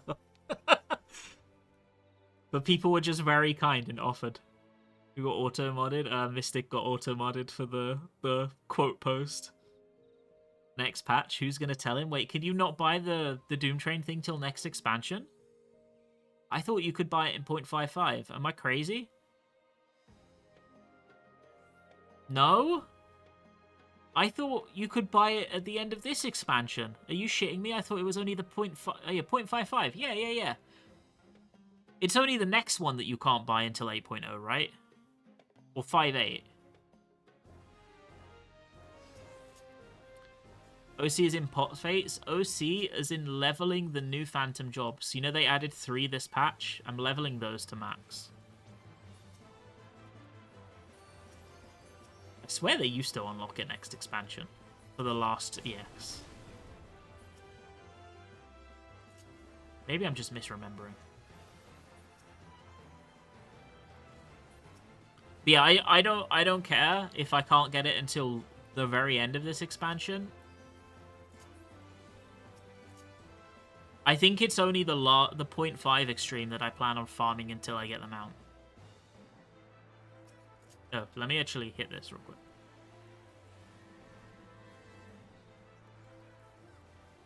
I'm genuinely tempted, if I can get the people together, This is going to sound psychotic. I might get a mount farm static for the 0.5 EX.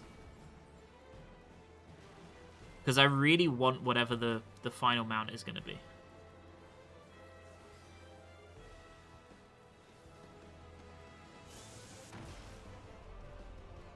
We're going past level 100 in 8.0. We don't know what's going to happen yet.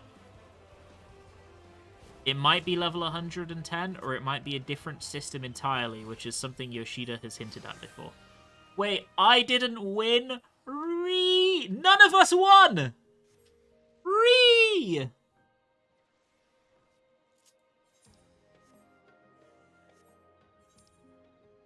Nobody won. Nobody at all won. Fucked up.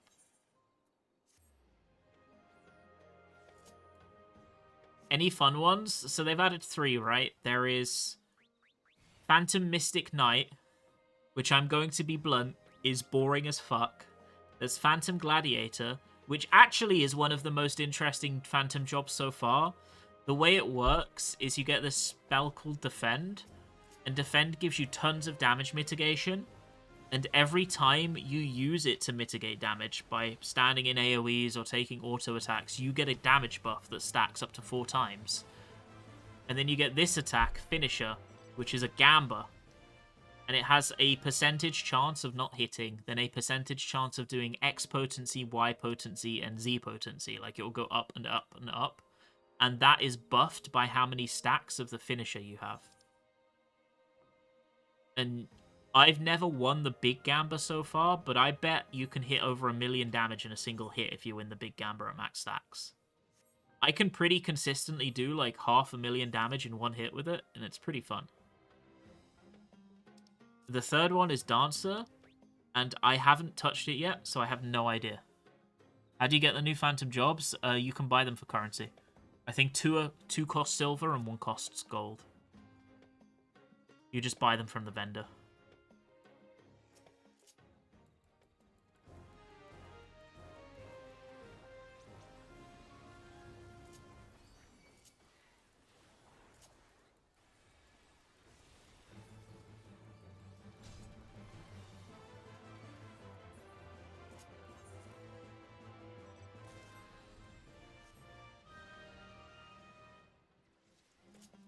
Yeah, no, they're all consistent to get. As long as you have a little bit of currency left over from when you were last in here, you could probably just go and buy them all right now. And if not, they buffed the hell out of pots. Pots give an insane amount of currency for silver and gold. So you do a couple of pot fates and you can buy them all anyway.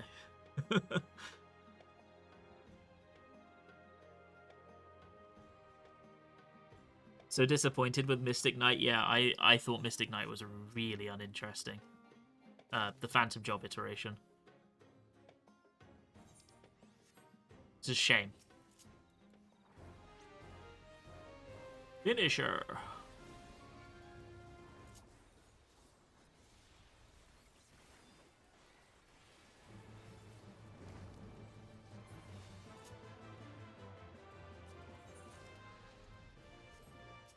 I feel like the 20 pot cap has to be some weird, janky game limitation rather than an intentional design decision. Because if it's an intentional design decision, I'm sorry, but it was a shit one. So I think it must be like some weird, janky, like, NPC, like, number count limitation or something.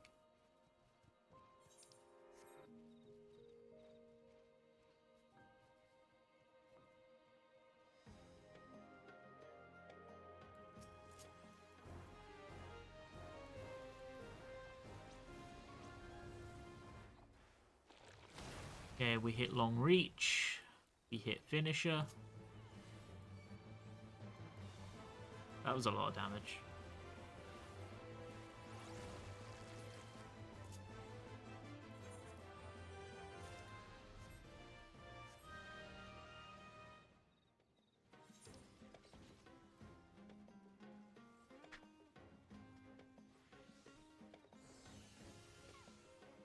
Bum, bum, bum, bum. Hey, we're nearly there. I just need 204 somehow. More Phantom Job XP. It's wait, that's like what, 3 fates? 3 fates and then I'm done. With this job.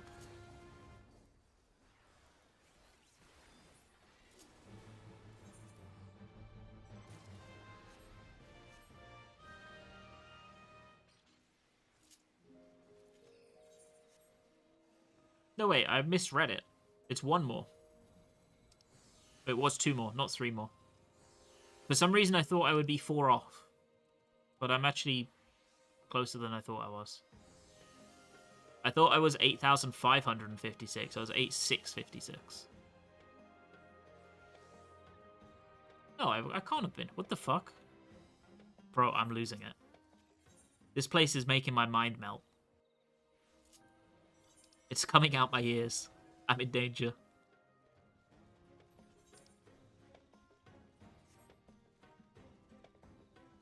Allow us to customize our freelancer? Yeah, I agree. I think freelancer was a hugely missed opportunity. Rather than being the quality of life job, it should have been the cross-class job. If they didn't want to implement, like, you having double jobs or having cross-class, freelancer should have been an avenue for that, where you can just equip skills from the jobs that you've maxed out. Right? Maybe not all of them, but some. There we go. Okay, dancer time. That is a long tooltip.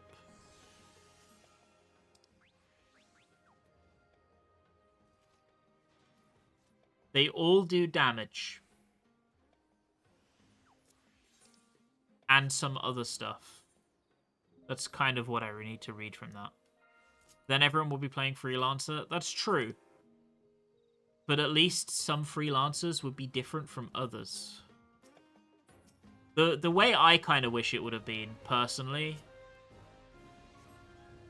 Did I get that? Yeah, I did. The way I kind of wish it would have been personally is I wish you could equip 2 Phantom Jobs at the same time. And then whichever your main Phantom Job is the one that you are leveling. So then you're still incentivized to use maxed out jobs as your secondaries, so you have access to all their skills. And then you can mix and match cool things together, you know? That's kind of what I wished Occult Crescent would have been. That's kind of what I hope for the second zone as well. I get that it's kind of derivative of Bosher and Eureka, where you could take like a few actions and combo them together in interesting ways, but I thought that system was good. Okay, so how does this work? Branched, poised to sword dance, tempted to tango, jitterbugged, or willing to waltz. Allowing the execution of an action depending on the effect granted, so it gives you one at random. Phantom sword dance is just damage. Tempting tango deals damage and freezes time. Jitterbug deals damage, absorbs a portion of the damager's HP and gives them paralysis. And Mystery Waltz deals damage, blinds them, and restores MP. Okay, so it is literally, you don't think about it, you will just get one of the 4 at random. They all do damage, but most have a secondary effect. Okay. Seems fine enough.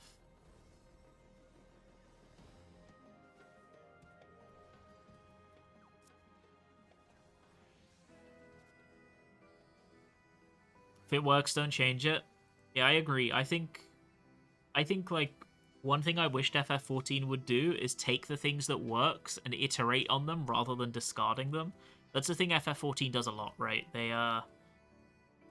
They'll come up with a system that people like, and then the next expansion they'll throw it away entirely and try something new. And whilst I think that is partially good, what they should really do is keep what is good and then try something new on top of it, right? Personally.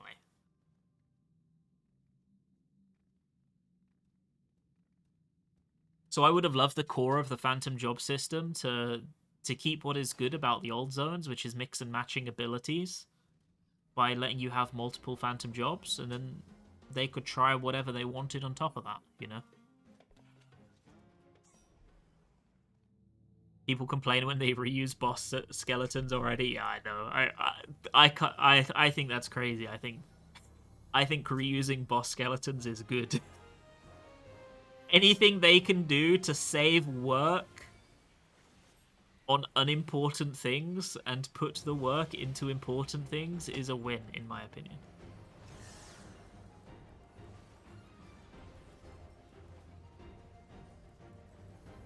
I'm happy that they reuse boss skeletons, personally.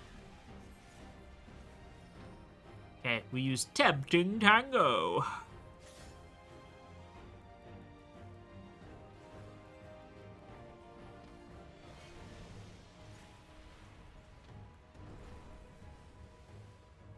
Is this going to be the cleave? Yeah, it's the cleave. Okay.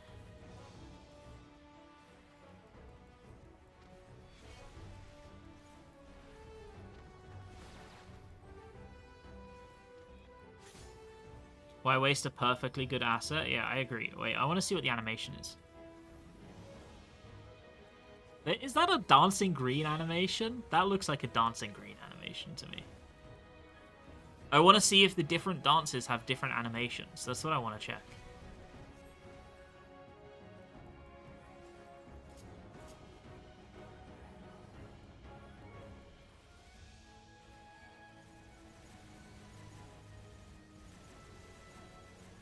Oops. Well, these two, that was a different animation. I'm pretty sure that was a standard dancer animation. The poise to sword dance one. Uh-oh.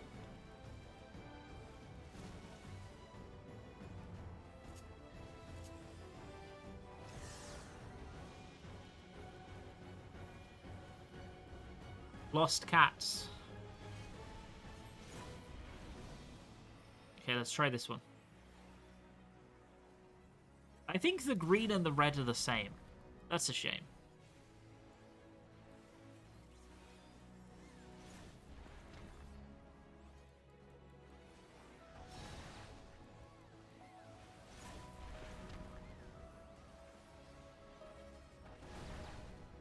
And this is bomb and swords.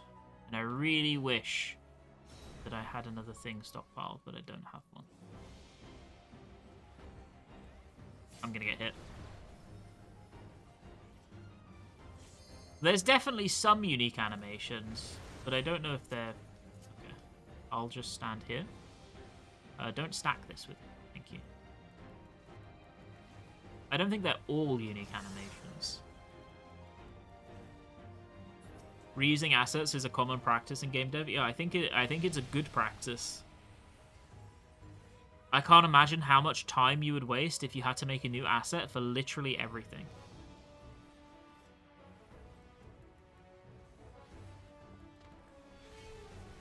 And considering what FF14 often does is they reuse skeletons, right?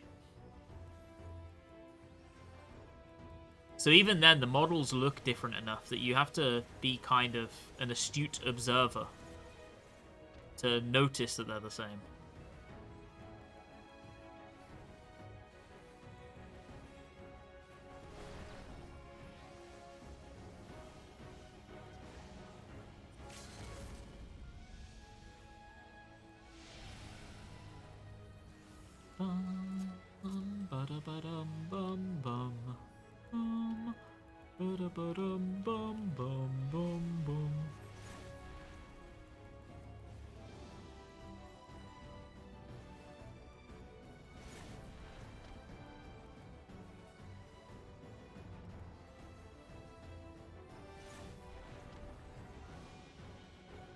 I think that one was the same as well.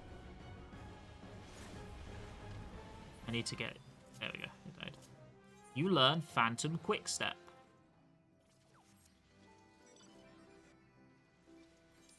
Phantom Quickstep is... increases evasion by 20%. Increases damage dealt by 2% for 30 minutes. So it is a full uptime party-wide 2% damage buff.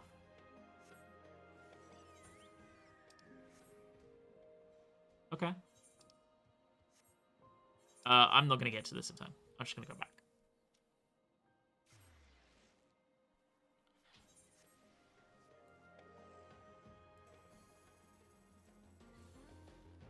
Okay. Cool. Cool.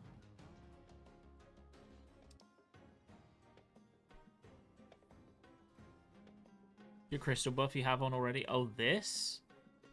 Oh, this is a crystal buff. Okay. Yeah, okay, I see.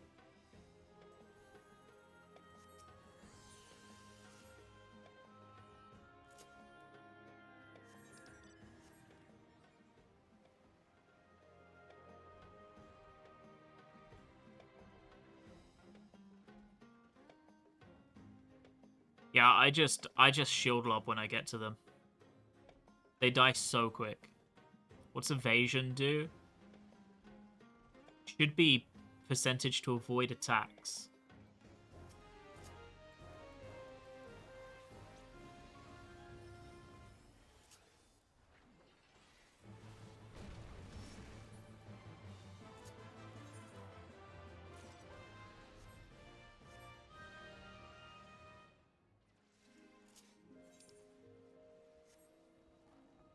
Bum, bum, bum, bum, bum.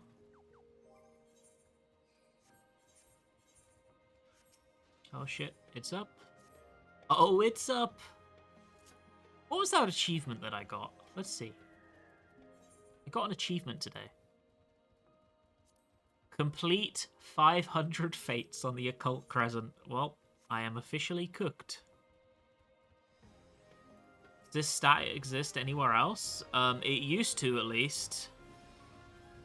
Monks and, well, pugilists used to have a skill called Featherfoot, which did the same thing. A couple of other jobs as well did. But Featherfoot is the one I can remember. But that got culled in like Stormblood or something.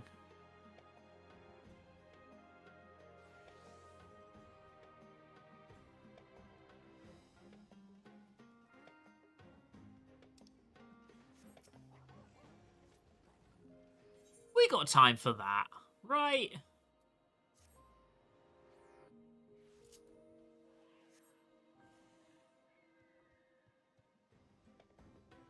It's one of those things like FF14 used to have a little bit more variety in stats. I wouldn't say it was interesting even then, but there's a lot of stuff that got culled from the game in favor of uniformity, like things like evasion, things like elemental resistance, which was always a meme anyway, but that was a thing that used to exist as well.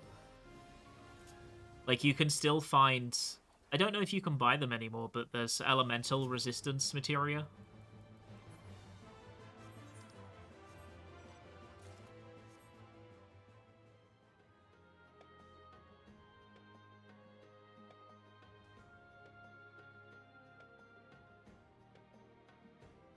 Stuff like that. Yeah, I think you can still find them on the market board. Now they're just like a collectible. Is it useful or just a meme? Whatever you think of Tenacity right now, it was way worse. They were not good.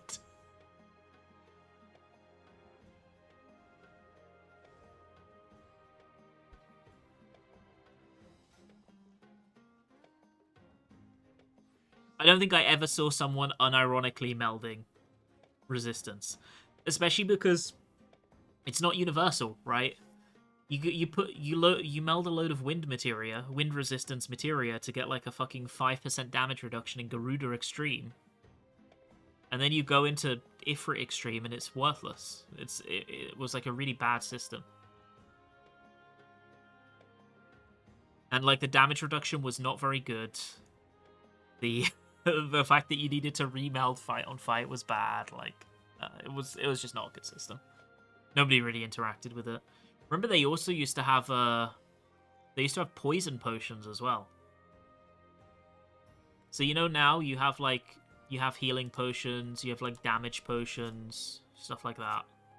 They used to have poison potions as well that people would use to poison bosses to inflict a dot on them. Those were a thing as well. Not really a thing anymore. I think you can still buy them and use them, but they haven't been updated since A Realm Reborn, so they're like shit.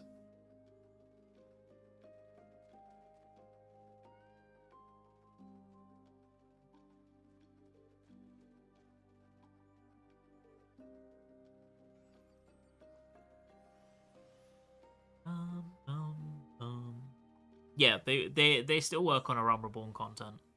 Anything past that, not so much. Would work if we had materia loadouts. Yeah, give us materia loadouts. Please, God.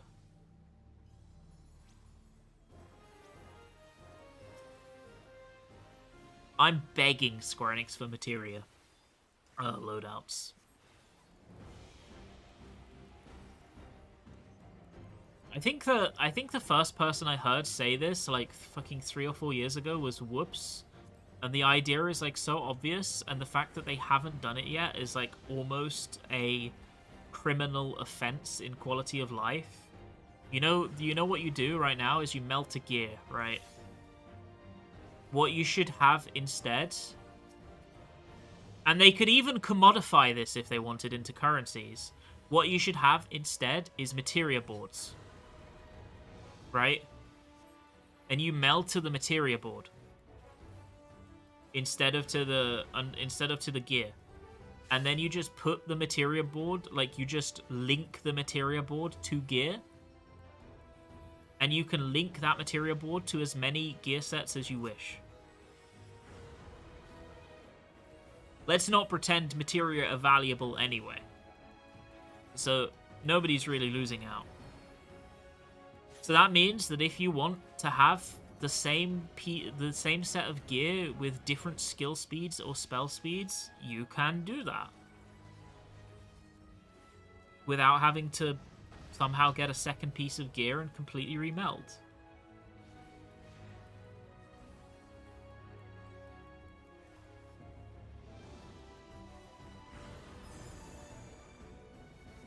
Do not pay. The turtle is a scammer. Do not pay.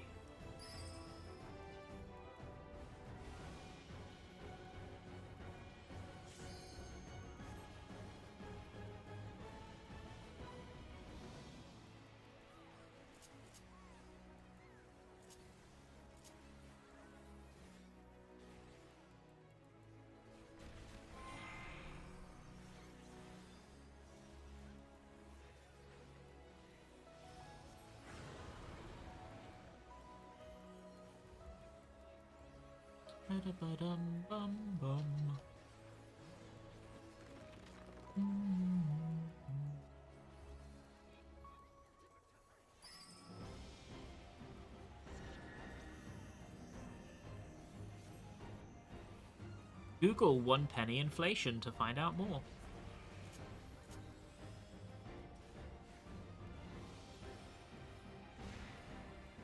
Mystery Waltz. Yeah, I think all of the dances except the Blade one have the same animation.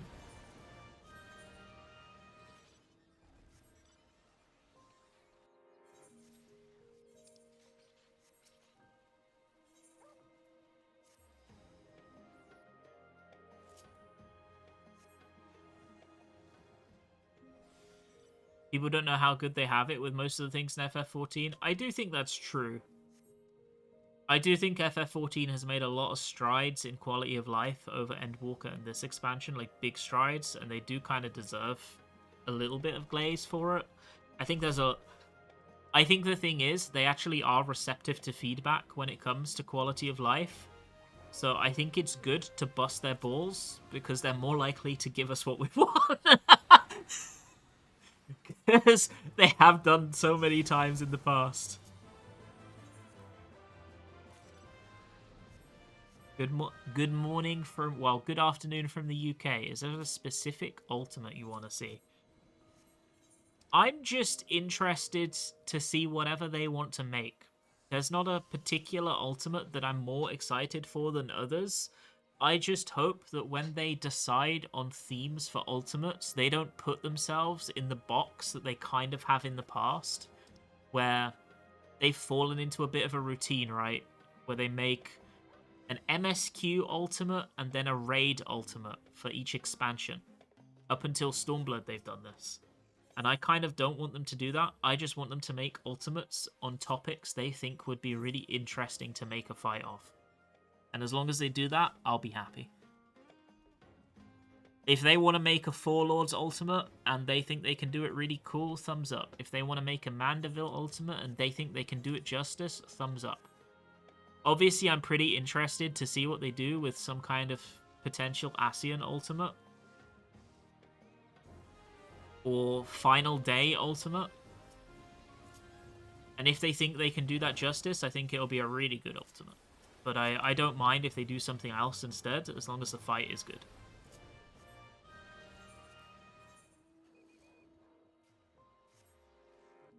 For me, Dragon Song's Reprise was the best ultimate they've ever made. And I don't even think it's that close either. Because it was an insanely good fight to progress yourself, but also an insanely good spectator experience. And I think it kind of encapsulates the way that Ultimate Fights can bring different subsets of the community together, because I think DSR felt like a kind of... It had like a sense of togetherness where a lot of people who don't normally care about raiding were invested in watching that fight and seeing the new phases as they came and went. And I think that that element is super fucking important. And it got a little bit lost in top, and I would argue through as well. And I kind of want to see that again.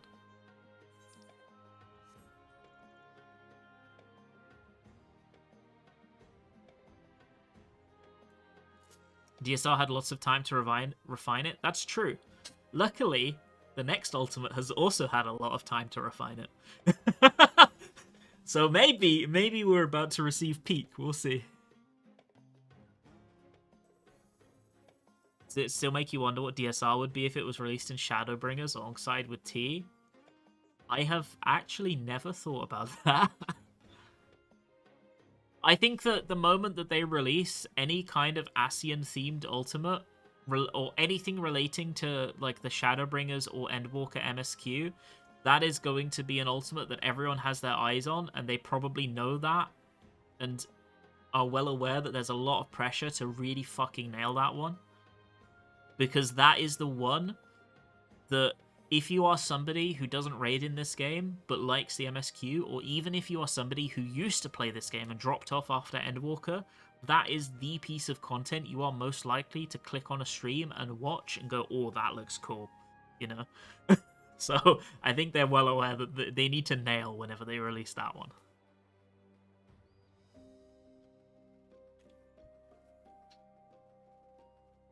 That one's got a hit.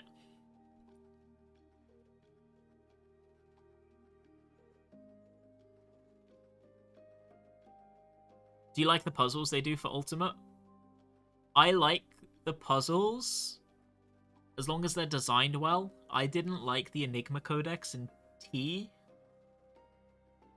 because the way that you reached that solution felt so antithetical to the way that the mechanic was designed.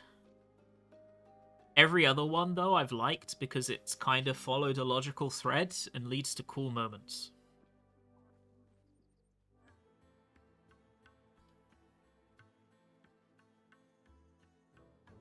Luckily, we get another pandemic to delay Ultimates. No! How does Enigma Codex even work? So the way Enigma Codex works, from a blind prog perspective, is you learn when you get to the final phase, or you probably have an idea before that, we had an idea before that, that there would be some kind of buff you have to obtain that allows you to do the final phase. When you get to the final phase, Perfect Alexander will basically do these invisible mechanics and then just wipe the raid, right? And you might be thinking, yeah, that sounds really stupid. Yeah, it was. It was really stupid and very frustrating. So obviously the logical conclusion is you need some kind of buff that will let you deal with this mechanic. And then you look through the phases and you see that at various points, Cruise Chaser and Brute Justice have this weird buff. So you're like, okay, We got to get them off of them, right? That's what you got to do. You got to get the buff off of Cruise Chaser and Brute Justice. But no, you don't have to get the buff off of Cruise Chaser and Brute Justice. Instead, in the Alexander Prime phase, you have to do a mechanic incorrectly for the way that you would solve it in the original iteration. Basically, like the way the first trio works, if you solve it the same way that you would solve the Savage versions of that fight, you would fail the Codex, which is what like everybody did, right? But you have to essentially do it opposite to how you would do that mechanic in Savage, and that will allow you to buff the True Heart and eventually spawn the Enigma Codex. The tell of it is like a lore-related thing rather than a game-related thing, and it led to a lot of frustration for players, I think.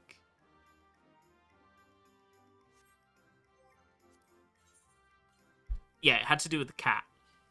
The cat would spawn the True Heart, and you would need to buff the True Heart to the point of invulnerability by giving it 4 stacks, and then you would receive the Enigma Codex buff. It was frustrating to figure out, it's fair to say. Immediately to the... Oh, shit. Okay, it's like right here. Southeast. We got a silver. It's a dub.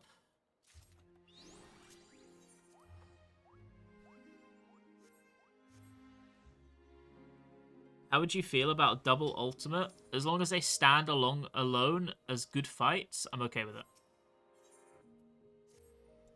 Didn't the Chinese players clear without the buff? It was killed without buff, like a few expansions later with some insane percentage cheese straps. Yes. It's not like a thing that's really doable on content, though. And the amount of time investment it would take was, like, fucking wild.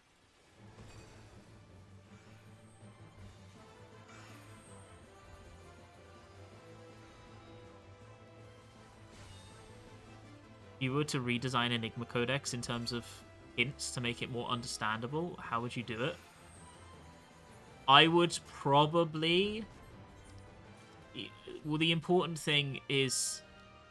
You have to make the connection that the True Heart will provide the Enigma Codex, right? I probably would have taken the Enigma Codex buff away from Brute Justice and Cruise Chaser so that it doesn't lead people to the conclusion that you will get that buff from Brute Justice and Cruise Chaser, and include some kind of interaction with either the heart or the cat slightly earlier in the fight that shows that it has the Enigma Codex buff. So then you immediately know this is where I get the Enigma Codex buff from. I need to figure out with this as the focal point, right?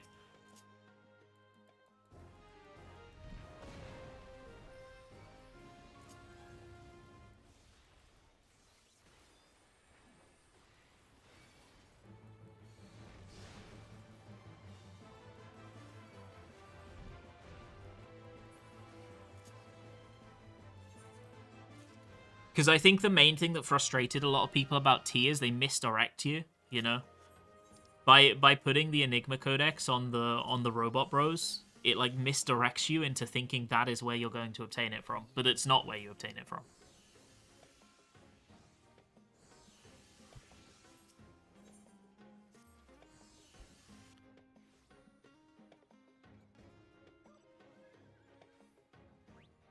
At least it's not like Uwu, where the fight became too easy once you figured out the gimmick. I think Uwu was really interestingly designed. It's just a bit fucked because it has fallen to like power scaling, you know. Jobs have gotten so much stronger. Mitigation has gotten so much stronger. The passive power of the player has gotten so much stronger that anything from like Stormblood and Shadowbringers is just really weak in comparison. So that fight has 0 DPS check, 0 mitigation requirement. Because the jobs are so much easier to play now, mechanics that might be considered marginally challenging from back then, because you have to juggle like a complex job at the same time, are just not. So those fights have like not aged super well, I think. I do think the prog cycle of Uwu is really interesting. Basically, for those who don't know, the way Uwu worked when it first came out is you'll progress through the 3 primals, right? You'll progress Garuda, Ifrit, and Titan, and then you come to this wall with La Habrea, where you realize that you just can't you can't get through it, and you need more limit breaks. And what you end up noticing is that if you have these weird interactions with each of the primals, each one has a unique interaction that will give them stacks. And when you get them to a certain number of stacks, they get a new buff. And when you kill them with that buff, they drop it, and you pick up the ability to regen your limit break, right? So what would happen is the prog cycle was you would do an easy version, a suspiciously easy version of the 3 primals. You'd come to this insurmountable wall, and then you'd go back through the 3 primals and experiment and figure out, how do I get the buffs on each primal, and then get through the harder versions of the fight consistently. So they built what is essentially a 20-minute fight that when you actually clear it is only 16 minutes long. And I think that's really neat, because only people who are blind progging go through the initial, doing the easy versions of the primals, hitting the wall, and then figuring out the hard version, right? Everybody else gets a 16-minute fight, or at least on release it was. Whereas those people get like a 20-minute fight, and I think that's really cool. I think that's like a good way of balancing difficulty length. But obviously it doesn't really hold up nowadays. It doesn't really hold up nowadays, but in Stormblood it was sick.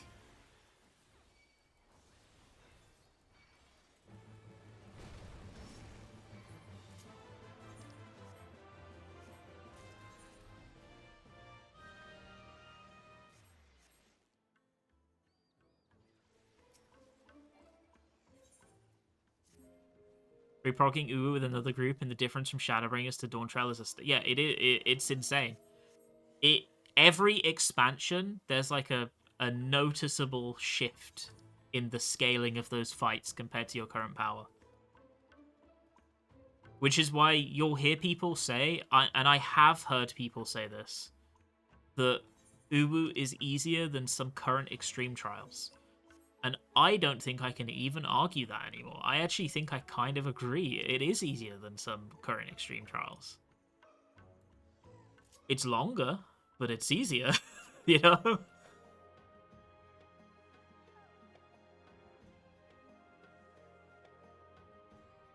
Don't you now have to cheese getting LB3 in Uwu? That is a pretty commonly done thing, yeah. You can easily run into a situation where you don't have LB3 halfway through the final phase and you need it for a tank LB. So a lot of people cheese the start of the final phase to make sure they get that LB3. I think that's like standard PF practice. But it's definitely good PF practice.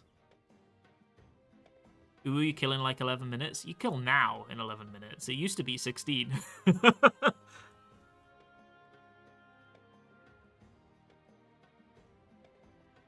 It's like designed as a 16-minute fight. It's just there's a load of skips.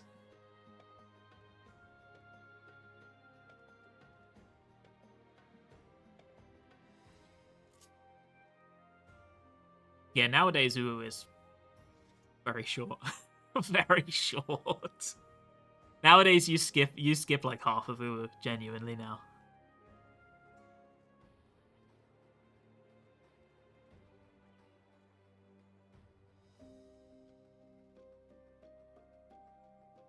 It's so crazy because you can now... So now, if we look at Ifrit as a phase, Ifrit's really interesting as an example, because if you skip dashes consistently, that means you don't need to kill the nails in a certain order anymore, right? Because you're not going to do dashes anyway. It is irrelevant. So suddenly the first mechanic in Ifrit is also not really a mechanic. So Ifrit is a phase that has almost no mechanics at all that matter. It's just hit the boss for like 90% of his runtime.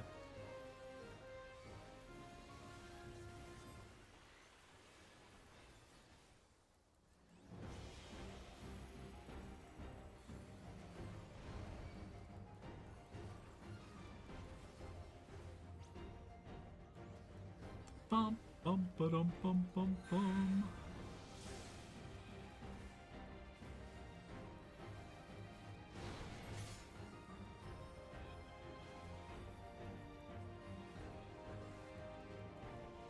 That's so fucked up of you. I'm just saying.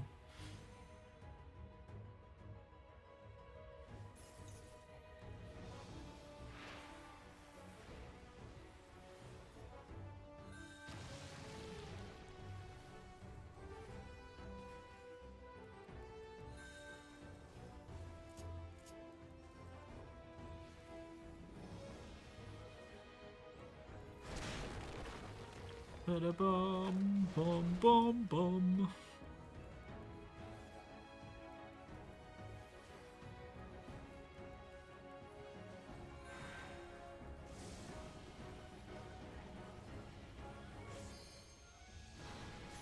Your end is nigh.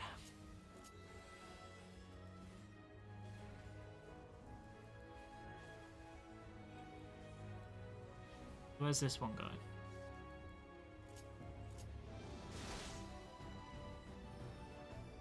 Can I hit from here with this?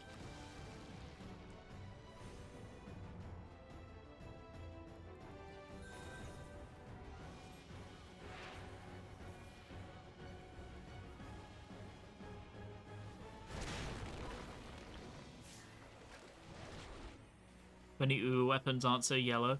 I am desperately waiting for the day that we get red ultimate weapons.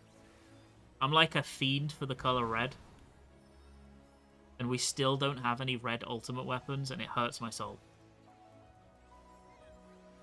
Once we get red ultimate weapons, that'll be me sorted for the rest of my time in the game. I'll get the full set. I'll use them on every class. I'm set. Good to go.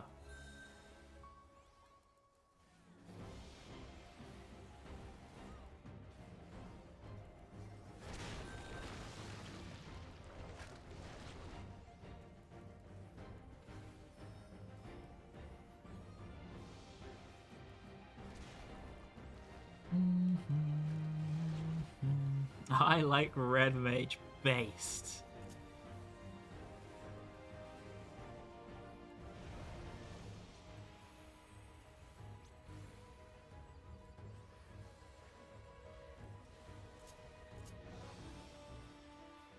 Ba-da-bum bum, ba-da-bum bum bum bum.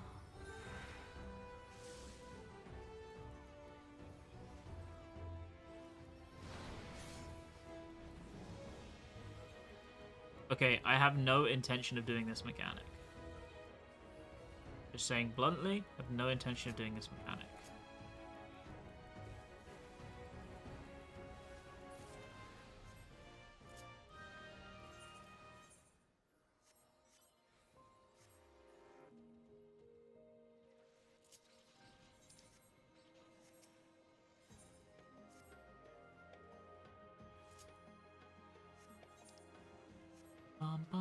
Imagine 2 channel dieable ultimate weapons. Imagine dieable ultimate weapons in general, actually. Like, where you can dye the glow. I mean, never gonna happen, but could you imagine if you could dye the glow? Now that would be fire.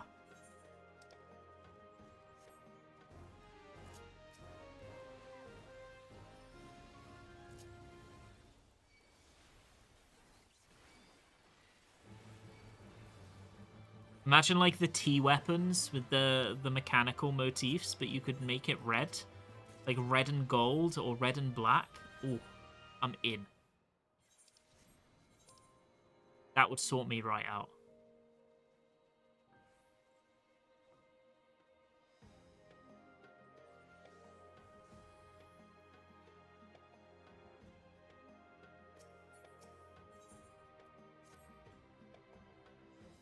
Bum bum bum bum bum bum bum.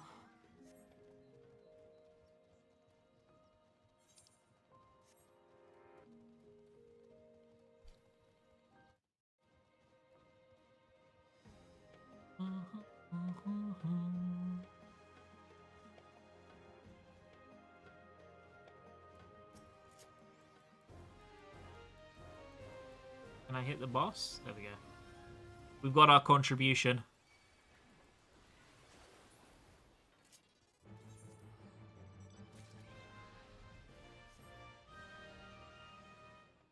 I wonder how many critical engagements I've done, actually. Should we check?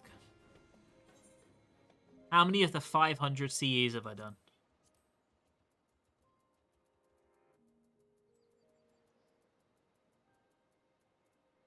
I've done 260 CEs. I still haven't rezzed 500 people in Occult Crescent yet. It's okay. The release of the next zone, I'll get like 200 rezzes in a day like I did this one.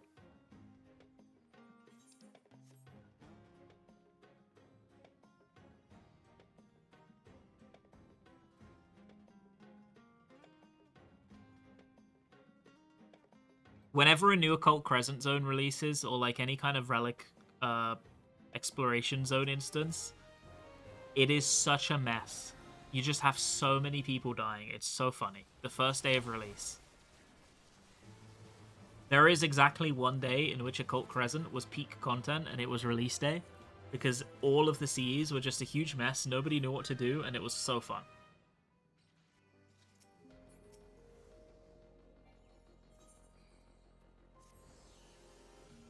I'm looking forward to that day. With the second zone. It's going to be fun. You just get in call with your buds. You grind Occult Crescent for like 12 hours straight. You die in silly ways. You watch other people die in even sillier ways. You have a good laugh, and then you move on. I feel like that's the optimal way to digest this content.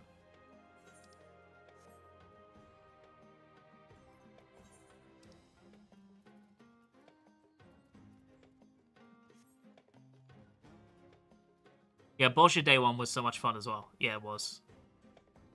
I didn't actually do Southern Front Day 1, but I did do Zadnor Day 1. Zadnor Day 1 was really fun.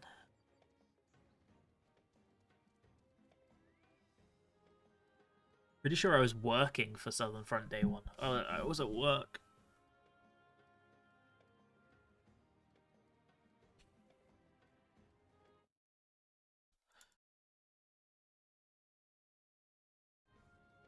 So I only played at the weekend, and by that time, everyone knew how to do everything already. So I didn't get the experience. The Zadnor I did, Occult Crescent I did.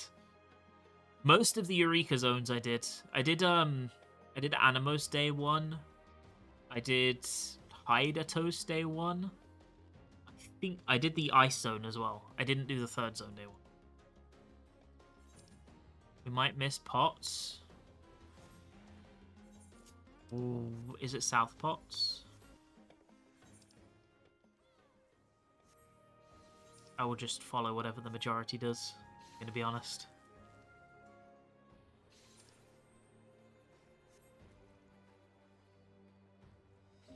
Still do Boccia actively. I did a lot of Boccia. I'm like done with Boccia now, but I did like every relic.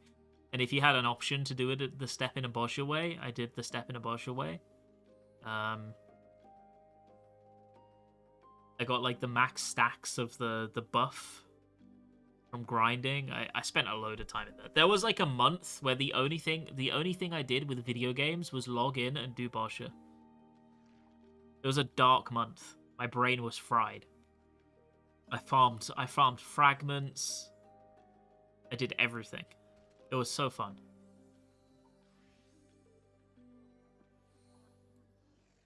It's the only time that I've been super into an exploration zone in this game.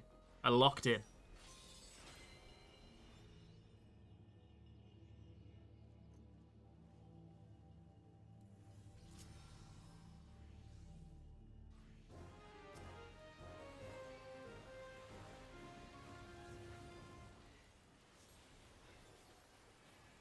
I think I'll probably never go back into Boccia, honestly. I feel like I've kind of had my time with it, you know? Got my fun out of it. I don't really see much reason to go back in. Gil is like a... Gil is fake, right? Doesn't exist. It's not real.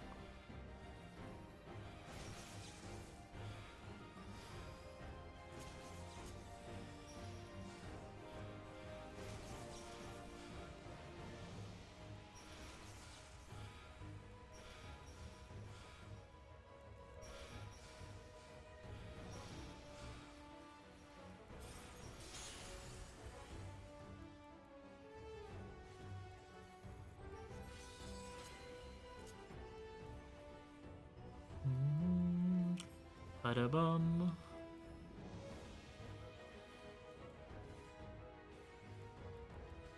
Okay, so this is up.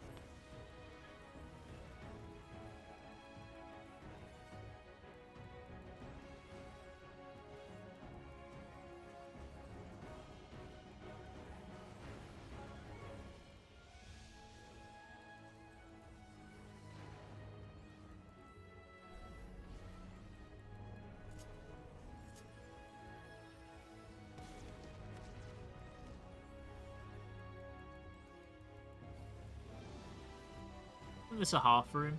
Pretty sure I can just stand here and not move.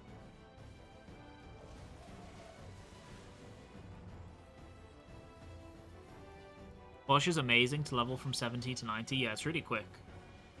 I leveled... When Sage first came out, I leveled Sage from 70 to 90 in Bosch.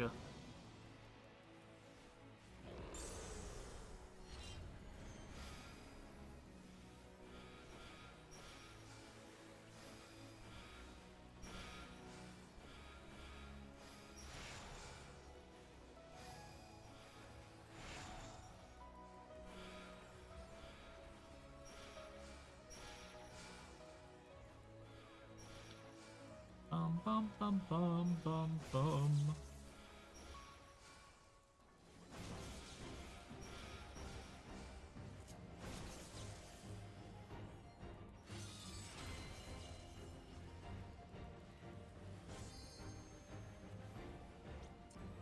I guess we'll put the evasion back on. Why not, eh? As a treat.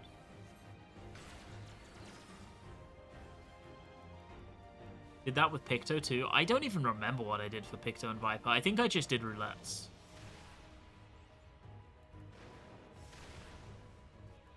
I'm pretty sure I just did roulettes.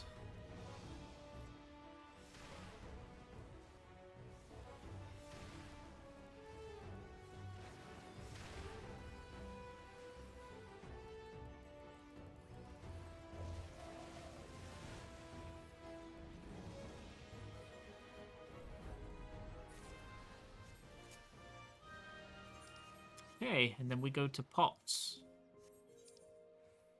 We might even be able to get this in time, actually. I should have teleported for it.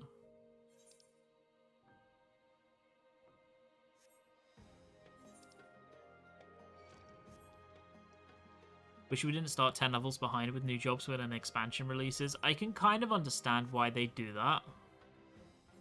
It's really easy to run into a situation where people are just shit at the job and kind of grief with it because they don't get enough time to actually learn it. So the extra 10 levels can give that level of leeway. But I also agree that it would be nice to be able to start the story right away on a brand new job. I actually kind of like, you know, when expansion releases, you have like 2 camps, right? There's like 2 camps of people. You get the camp that is going straight into the MSQ, and you get the camp that is going to be leveling jobs. And it's kind of nice in a way. I suppose for me, I've always had I've always been in the camp of doing the MSQ. I have never started a new expansion on a new job, ever.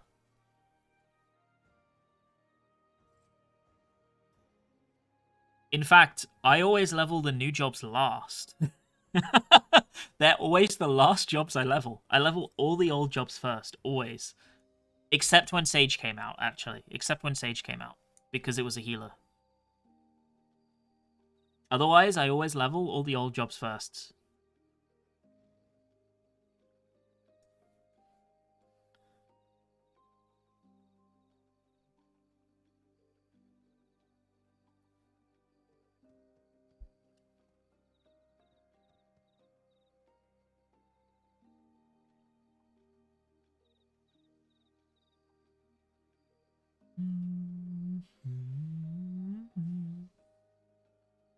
I wonder what jobs they're going to add next expansion.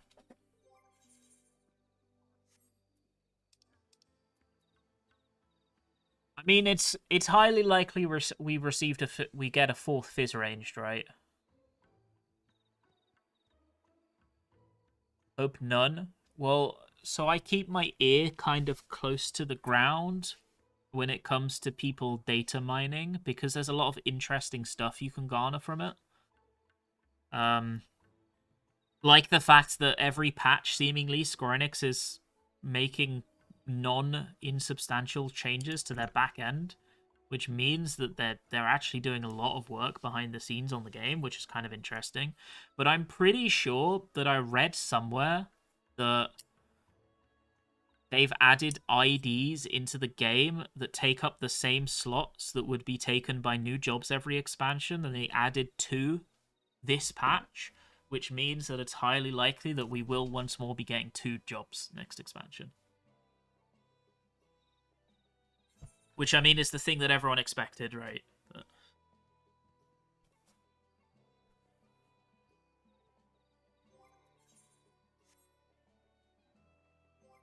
So if we get 2, it's almost certain we get a 4th fizz ranged. But then what else would we get? Would they add a 5th tank? Tank would be quote-unquote next in line, right? If you let's assume you get a fizz ranged. We got Picto and Viper this expansion. We got Sage last expansion.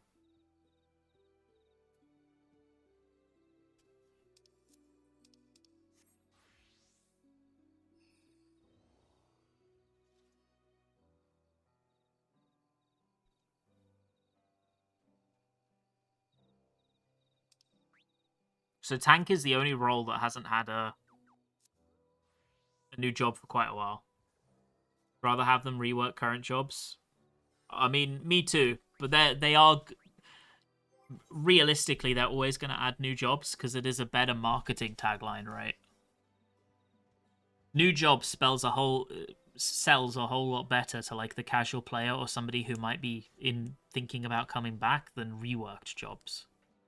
I hope they do both. But if we can't realistically get both, I would like them to rework fizz ranged as a role. If we're only getting 1, I would like them to rework fizz ranged as a role whilst they add the new fizz ranged. And really think about the spot that fizz ranged has in the game.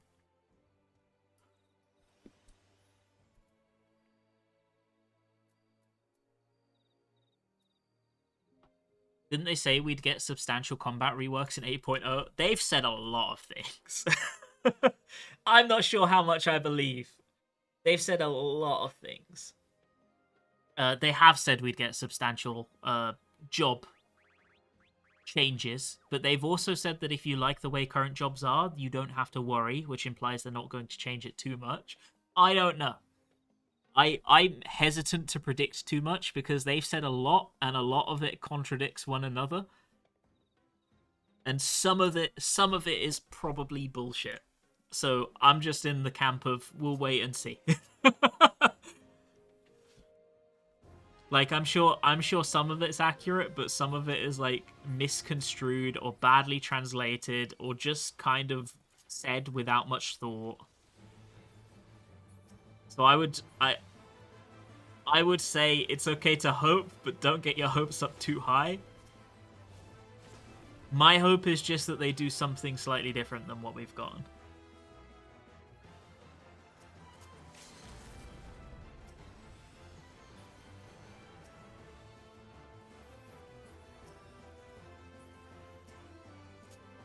Oh wait, that's not an AoE. Damn, okay.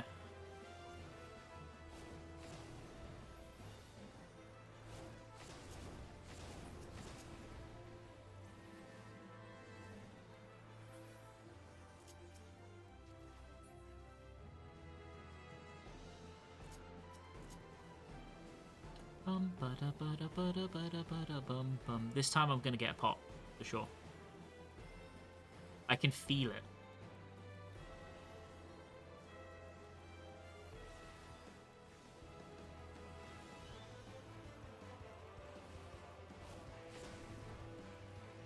Hope they show class changes faster than the media tour. So you're going to know if the class changes are substantial or not before the media tour. Because if the class changes are substantial and they want people to be excited about them, they will most certainly tell us. Whereas if they're not substantial, they will not tell us and they will wait until the last moment for it to be revealed.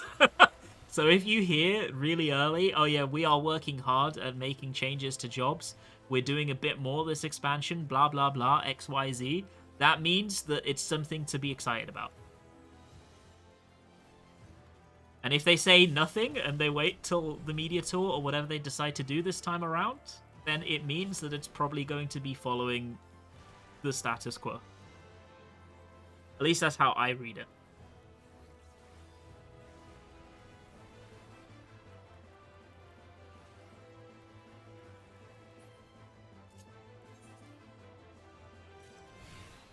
Oh my god, we got a pot. Let's go. Part of the northeast.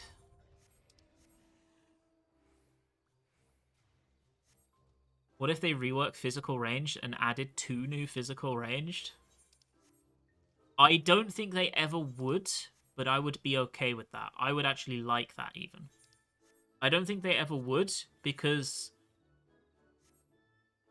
new jobs are a marketing tagline, right? That's their primary function. They're a marketing tagline to get people to come back to or join the game. Which means you want to cover your bases as much as you possibly can. So you want to hit different player demographics, which is why it always makes sense to add 2 jobs from different roles. Because you want to hit different player demographics with them. Oh my god, I'm going south. I'm stupid. So that's why I don't think they would ever add 2 jobs of the same role in an expansion. But if I heard from Square Enix, this expansion, we're going to focus really hard on physical range DPS. It has a problem right now. We want to fix it. We're going to rework the role. We're going to add some new phys range. That's what we're doing this expansion. Next expansion, maybe we'll do another role. I'd be like, yeah, sick. I'd be into it, actually. Immediately to the west. It's like here, right? Yahoo!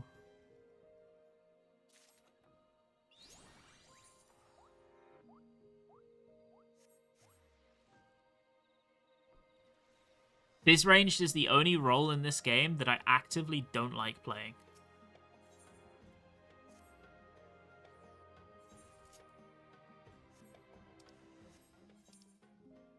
I just don't think it's very interesting to play. Which is a shame, because I like Machinist. I think Machinist is designed in a way that I find enjoyable. But I still don't like playing it.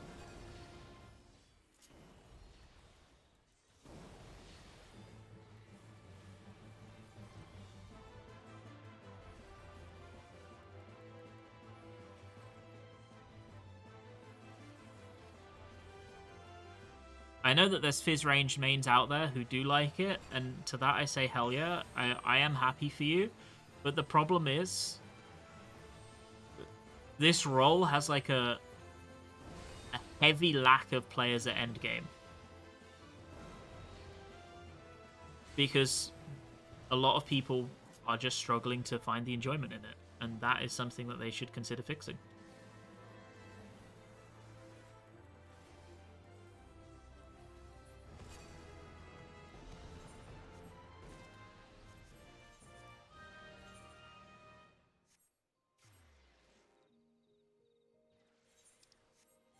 I honestly feel like phys range doesn't even need substantial changes to feel important and good.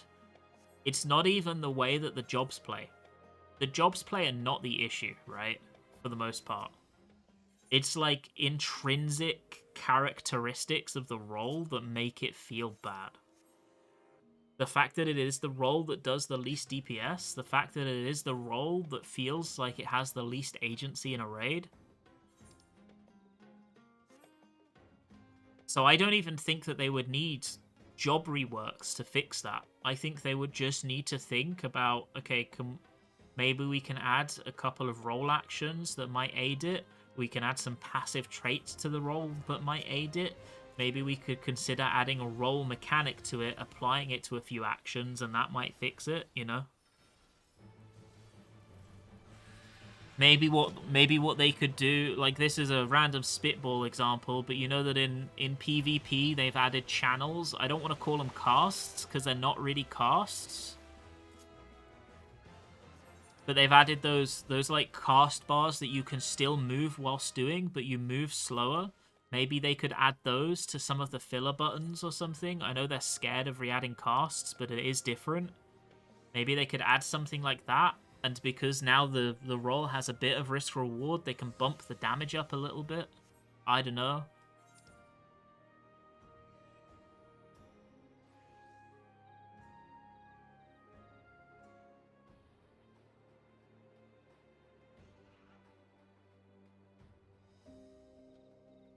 Give them some utility stuff like raid mobility. I would be down for that too.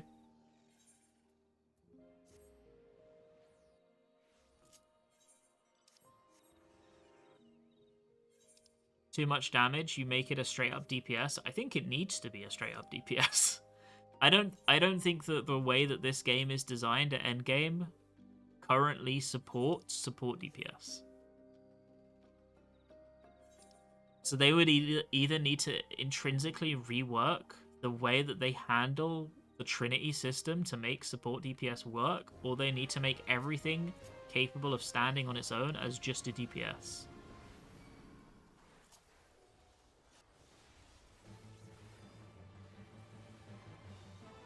Which one they do, I mean, I don't care, as long as they do one. Because Fizz Range is in this weird spot that it doesn't really have the best of either.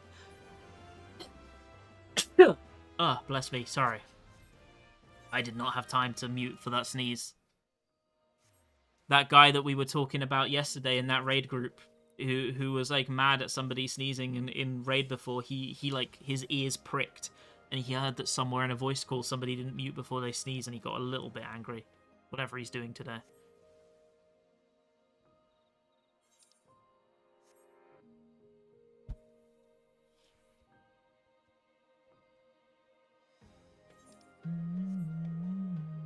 This isn't even taking into account healer, who in other games are usually a support too. Yeah, like FF14, just the way the game is designed right now, everything is a DPS. Oh my god, it's Jet Black Die! Let's go!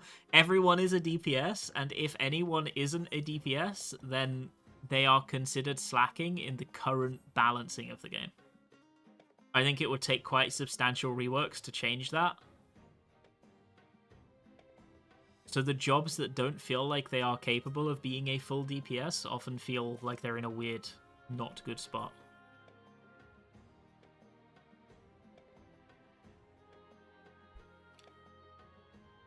What's a new player supposed to do for leveling? If you're new, play the MSQ. You will level a job to max really easily. If you want to level alt jobs... Oh, I'm in duty. Do your daily roulettes, whatever you have access to on that job. You can do things like Deep Dungeon, you can do Dungeon Spam, you can do whatever you feel like, you can do Fates. But if you're trying to level your first job for the first time, just do the MSQ, it will level you.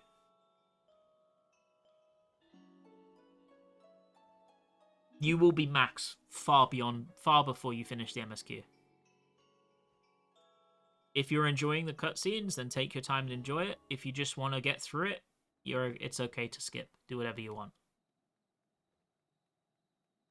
Roulettes are really good value, though. Roulettes give you a huge boost of XP. They don't really do any unique support things. Yeah, exactly. That's the problem, right? There is no... I know that physical range is like somewhat touted as the support DPS, but I don't think it is really. It doesn't really have anything unique. It just has slightly more mitigation than other roles. And you could argue Dancer, but Dancer it is inherent to its job traits, not to its role traits. Physical ranged as a role doesn't have like any kind of inherent difference to caster realistically. This is a game where everyone is a DPS. This is how the game is designed, like intentionally by the devs. Everyone is a DPS in this game. So when you have an entire DPS role that feels like it isn't contributing in the DPS field the way that it would want to, that obviously feels bad for those players.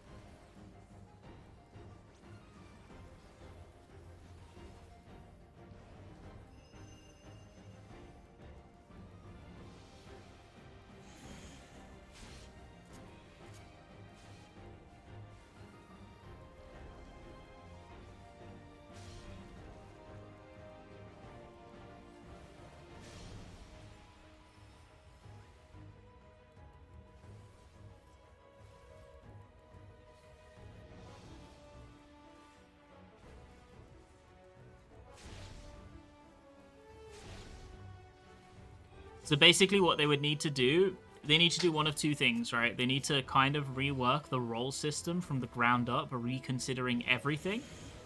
Or, I'm just going to take this. They need to do a stopgap fix for Fizz Ranged that just makes them feel like they can exist more happily within this current archetype. Because I don't think this current archetype is inherently a bad one. I think it's okay, actually. I think the game is pretty fun, even with it in mind. Even though, like, role fantasy is often a bit lost.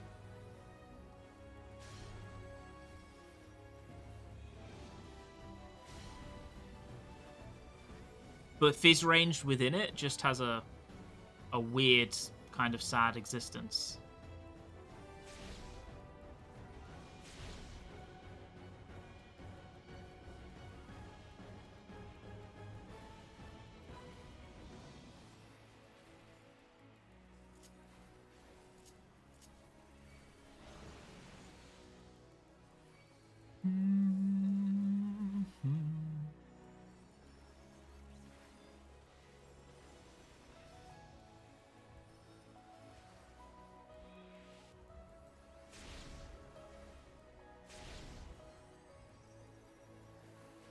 Bum ba da ba dum bum bum.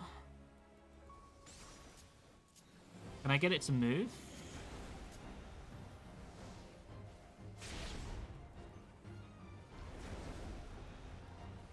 There we go.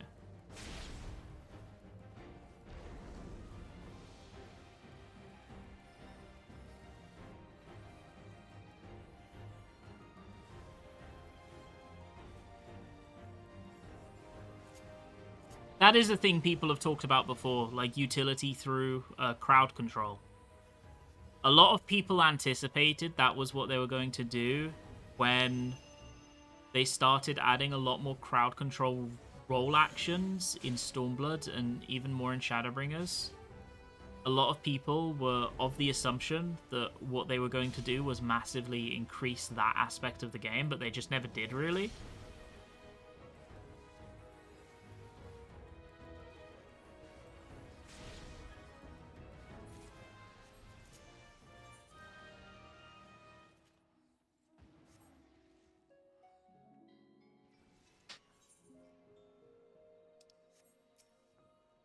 Like, you get the occasional interrupts. Even to this day, you get the occasional interrupts, right? But they don't really feel part of any role identity. They're more just fight requirements, you know? You would need to put them in basically every fight in order for them to become a role identity thing, you know? And then the problem is, you don't always have a Fizz Ranged in content. You don't always have a Fizz Ranged in dungeons. You don't even always have a Fizz Ranged in raid. So it has to be balanced around the fact that you're not always going to have one. So it can't be something where, like, press this button or you can't win the fight, therefore you must have a Fizz Range, because that doesn't feel good either. It's like there's like a balance to be struck, right?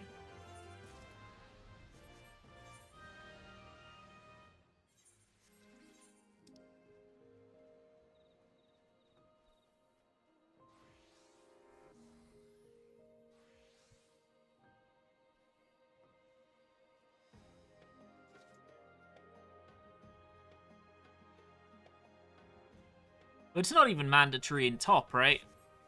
It's just harder without it. The check is harder. I suppose it is mandatory. You could probably do that LB with caster. I don't know. I haven't tried it.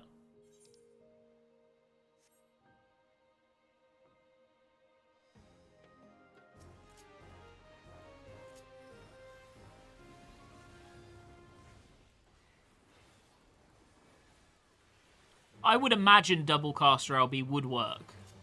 I just haven't tried it myself.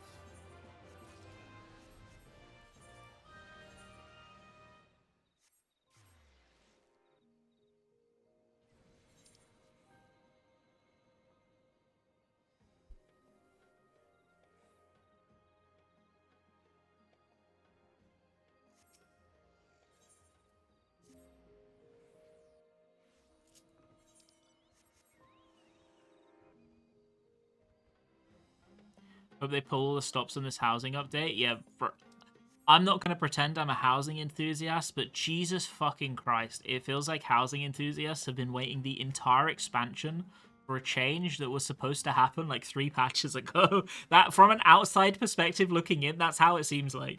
It seems like you guys were supposed to get something like a year ago, and you're just waiting and waiting and waiting and waiting.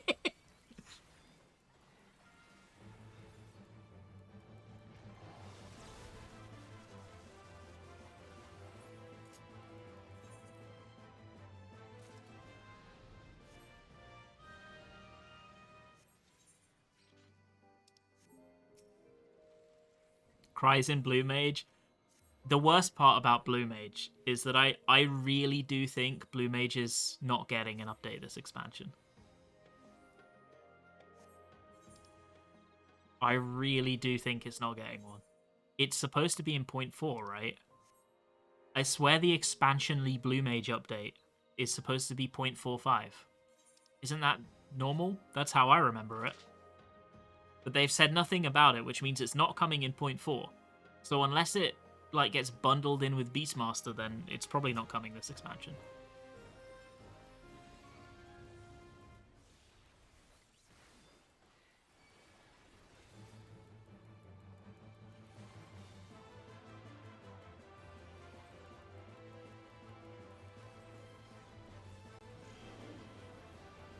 I do understand, like, I think if something gets cut, Blue Mage is probably the easiest thing to cut. It's just a shame, because I do like Blue Mage. I do enjoy Blue Mage.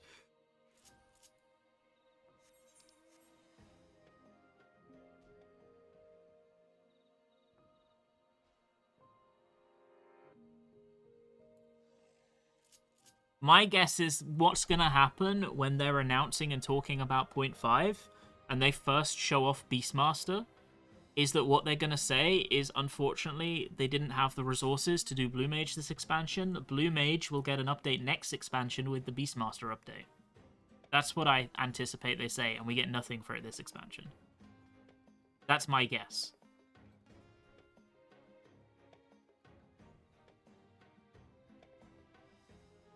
Which would be a shame. I mean, I get it, don't get me wrong, but it'll be a shame.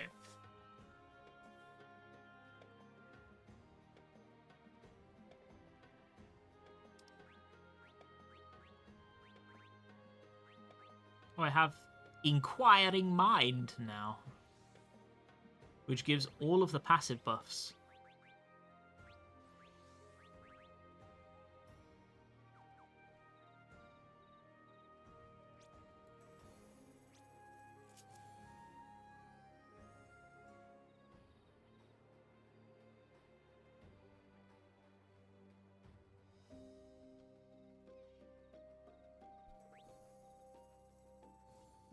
What if Blue Mage becomes Beastmaster?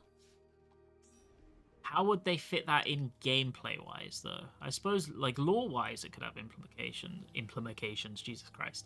But how would it fit gameplay-wise?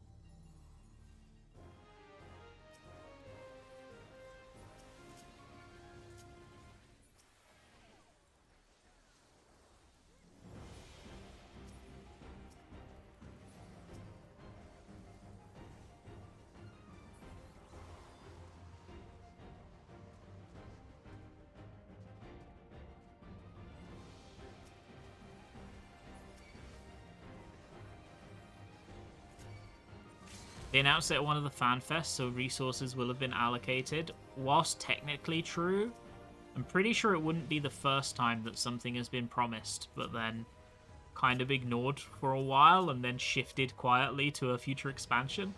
Wouldn't be the first time that's happened. So I wouldn't be surprised to hear that's what happened.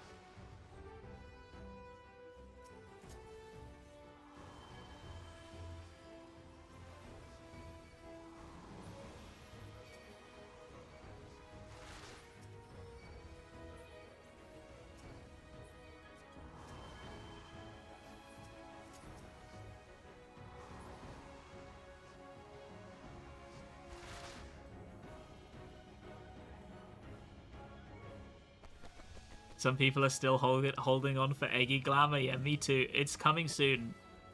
Yoshida told me in a dream. Oh, it's me. Okay.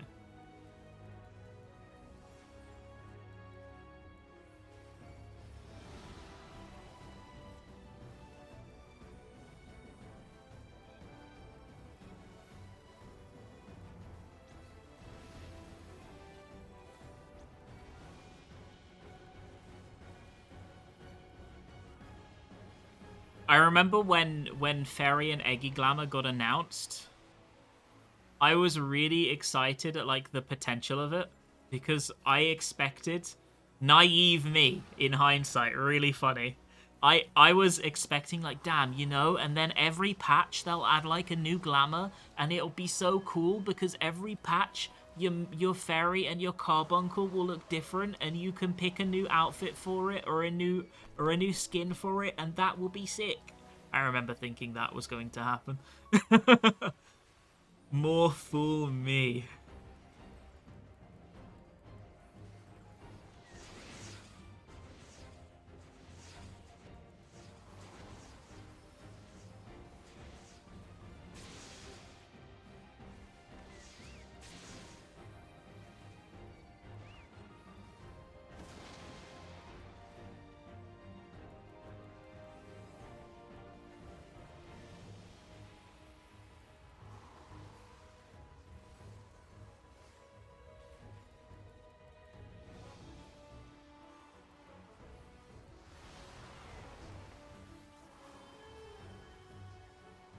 Ba-da-bum, ba-da-ba-bum.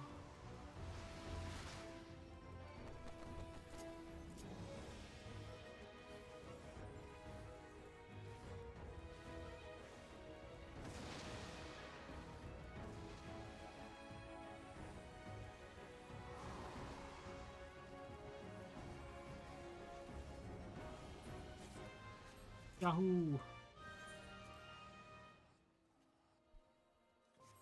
Can we talk about how exaflares are a masterclass in marker design? Okay, hit me with it. Give me your pitch. Pot Fate in 4? North Pot Fate? I think we got time to do this fate here, right?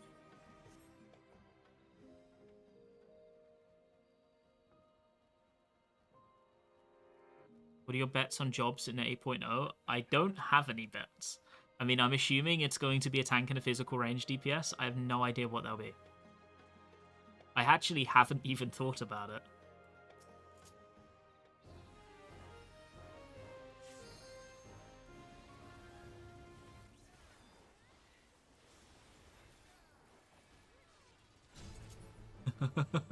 Maybe closer to the time, like after 0.5 or something.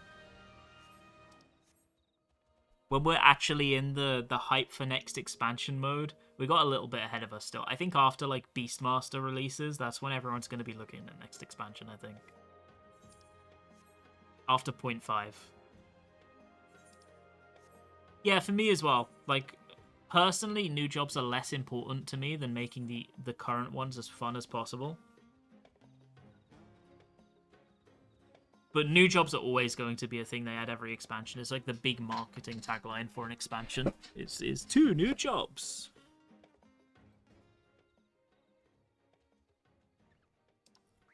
Let's see what phantom jobs we have that aren't jobs. I mean, this is basically Paladin.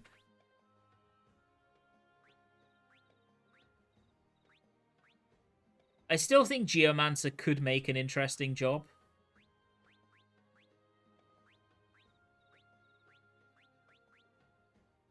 I suppose Mystic Knight could.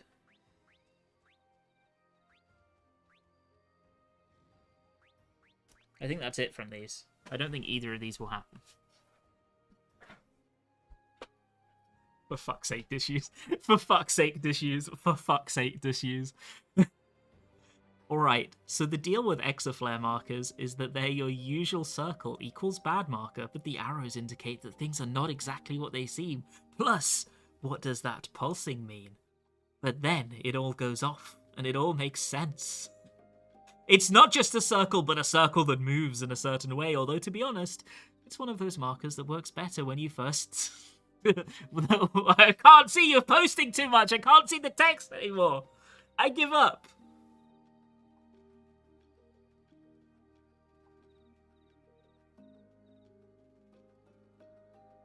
What if Time Mage is a tank? I'm down as long as it's designed interesting. To me, the theming of a job matters way less than the way the rotation feels to do, right? So I've never personally really cared what the new job is. I care how it plays, I guess is a good way to say it. So I never really get excited for new jobs until I play them either, or until I see them played.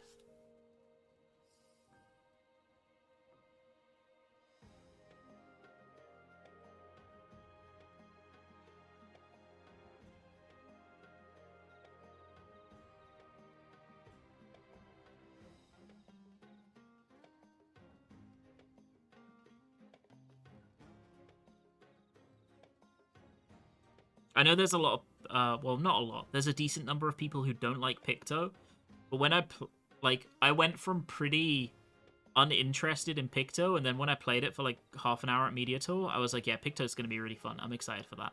Viper as well, I was less excited for Viper though. I think Viper was less interesting than Picto.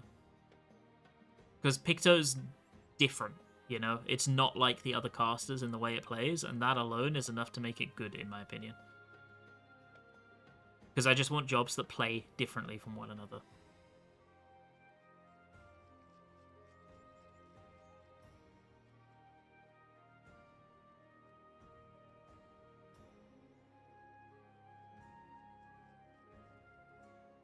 Whereas Viper just kind of felt like melee DPS but fast.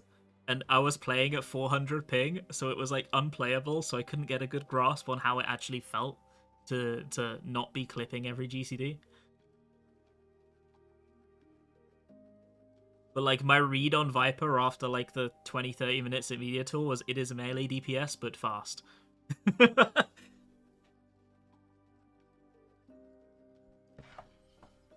Whereas Picto was like this is a bit of a different experience than the other casters. What weapons do we have left? A hammer. They could finally add the Gaia class that people have been theorizing since Endwalker.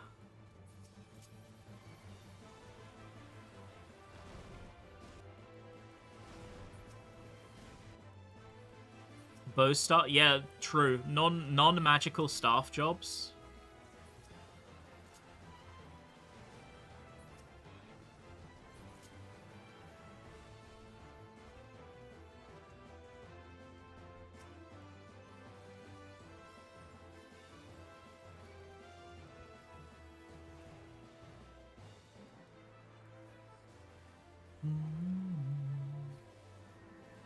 I think there's a bunch of stuff, really. There's a bunch of stuff they could do. No, come back.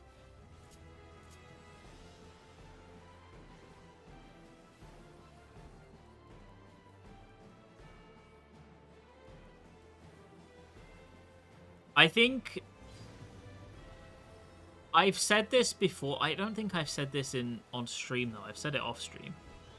I really wonder when we're going to get one of the emergency expansions.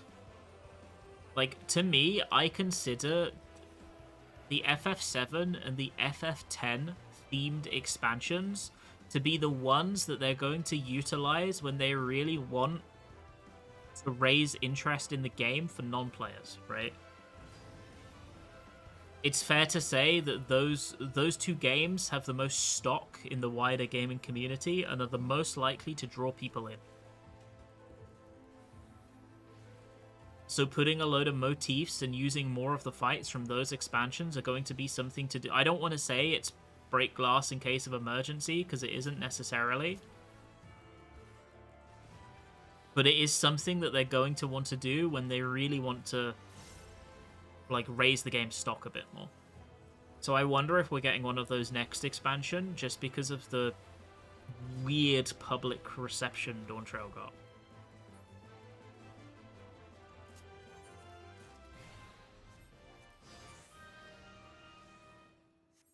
Which would, if they did 10, obviously lead to there being an increased chance of Blitzballer being a Fizz ranged edition.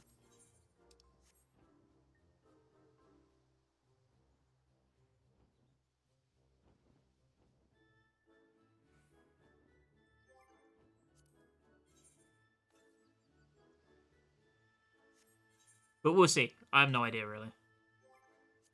Development is so slow, I don't think they can do it as a reaction or emergency. I kind of agree, yeah.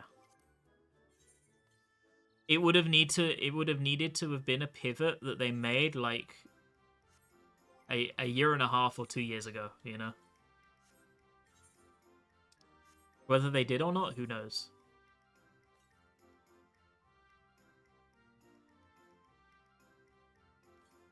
It might have also just always been the plan to utilize one of those theming soonish.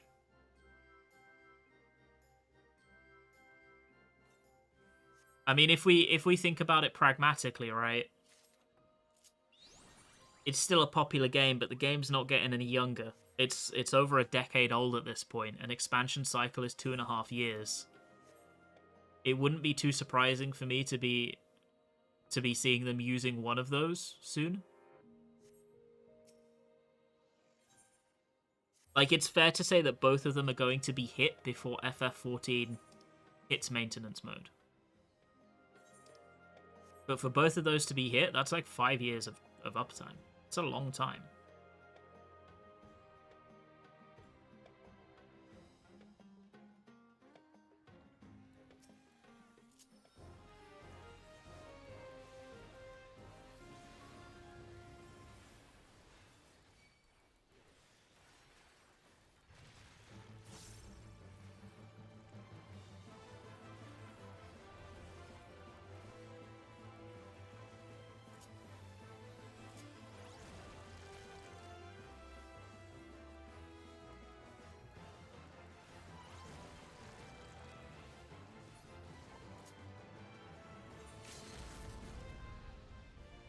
Oopsie, I misclicked.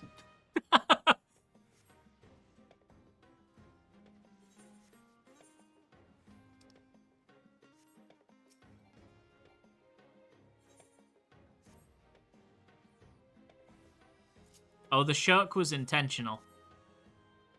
Do we have time for that, CE? We should do.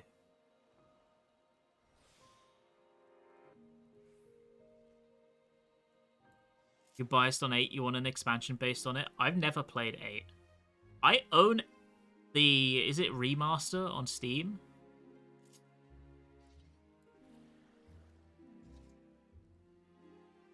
I've just never played it.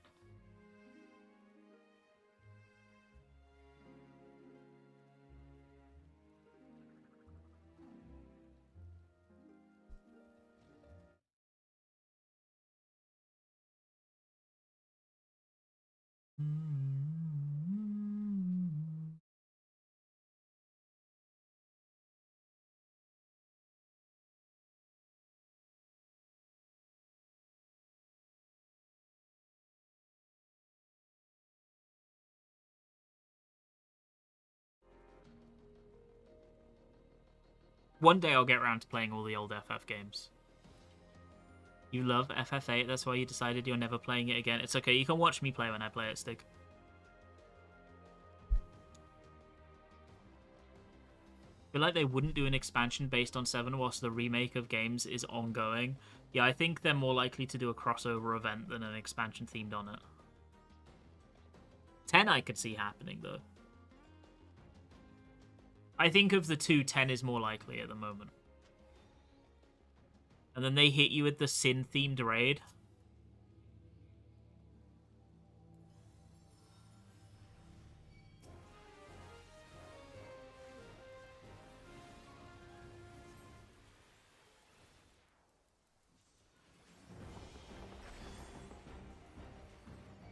I mean, when you're 58 years old, Stig, I'll be dead. I'll be long gone.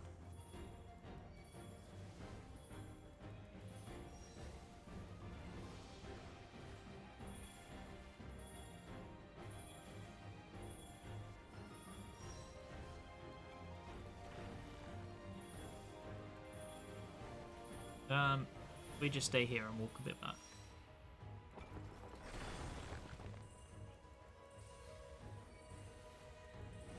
Ba-da-bum, ba-da-bum-bum, ba-da-bum, bum, bum, bum.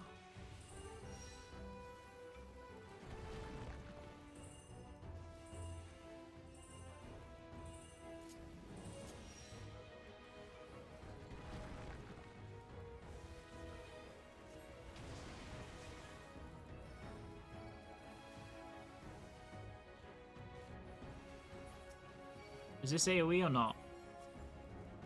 Doesn't look AoE.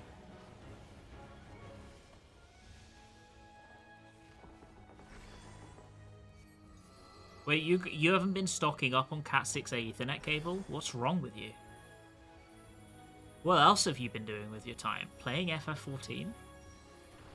I just want you to know that I have a Cat 6 Ethernet cable room.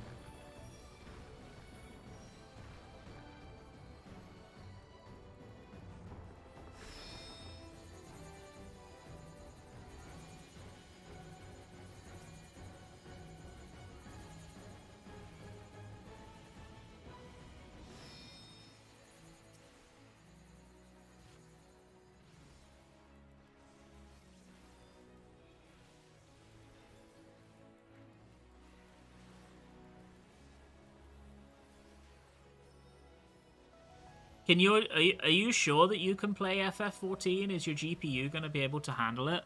Remember, if it dies, you can't buy a new one. Your RAM is fucked. Your GPU is Joe. Do I use Carrot? What can I get out of it? Do you want the logical answer or do you want the gambling answer? The logical answer is just sell it. The gambling answer is also just sell it. But think about if you got 1,000 of them, you could get a title that nobody else is going to have. And that would be neat.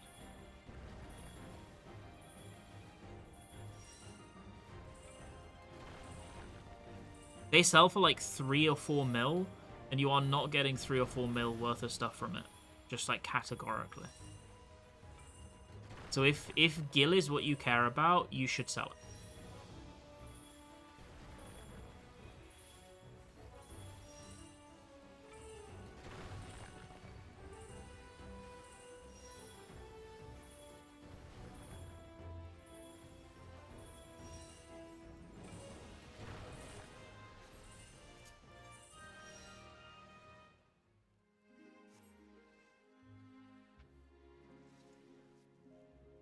Can you get the new accessories from a carrot? I think so, yes. Okay, so... anything interesting to buy? Should we buy another dog to give to put on the market board? We'll buy another dog to put on the market board.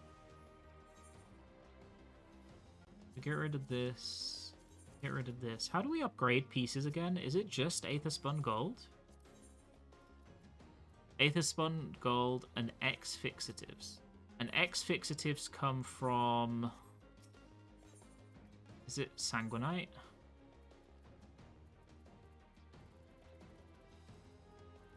Yeah. I don't have enough Sanguinite to upgrade another piece of gear.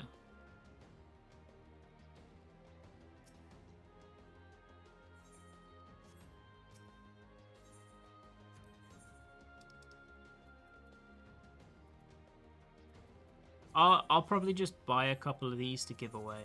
Axe. End a bit. There we go.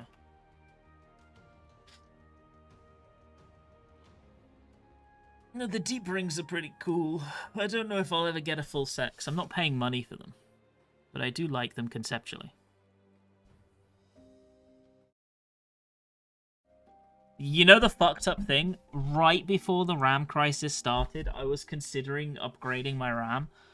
I have 32 gigs of DDR5 right now, which is decent. Like, don't get me wrong, it's fine. It's gonna last me.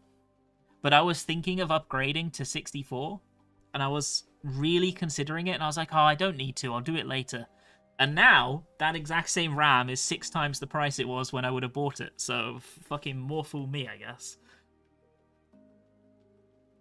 But it's okay. What I have now is not old. It'll last until everything is resolved, hopefully, or until the world ends because AI has taken over. Yeah, DDR5. I have 32 gigs of DDR5. I also got really lucky with a graphics card as well, right? Because I had a 5070 and it broke, and it was a whole fucking shit show to get fixed. And when they sent me it back, because it was still broken, when they replaced it, they gave me a 5080 Ti. So I have a good graphics card as well. So hopefully I'll be okay until everything normalizes again, and hopefully nothing breaks until then. Fingers crossed. Hopefully. Okay.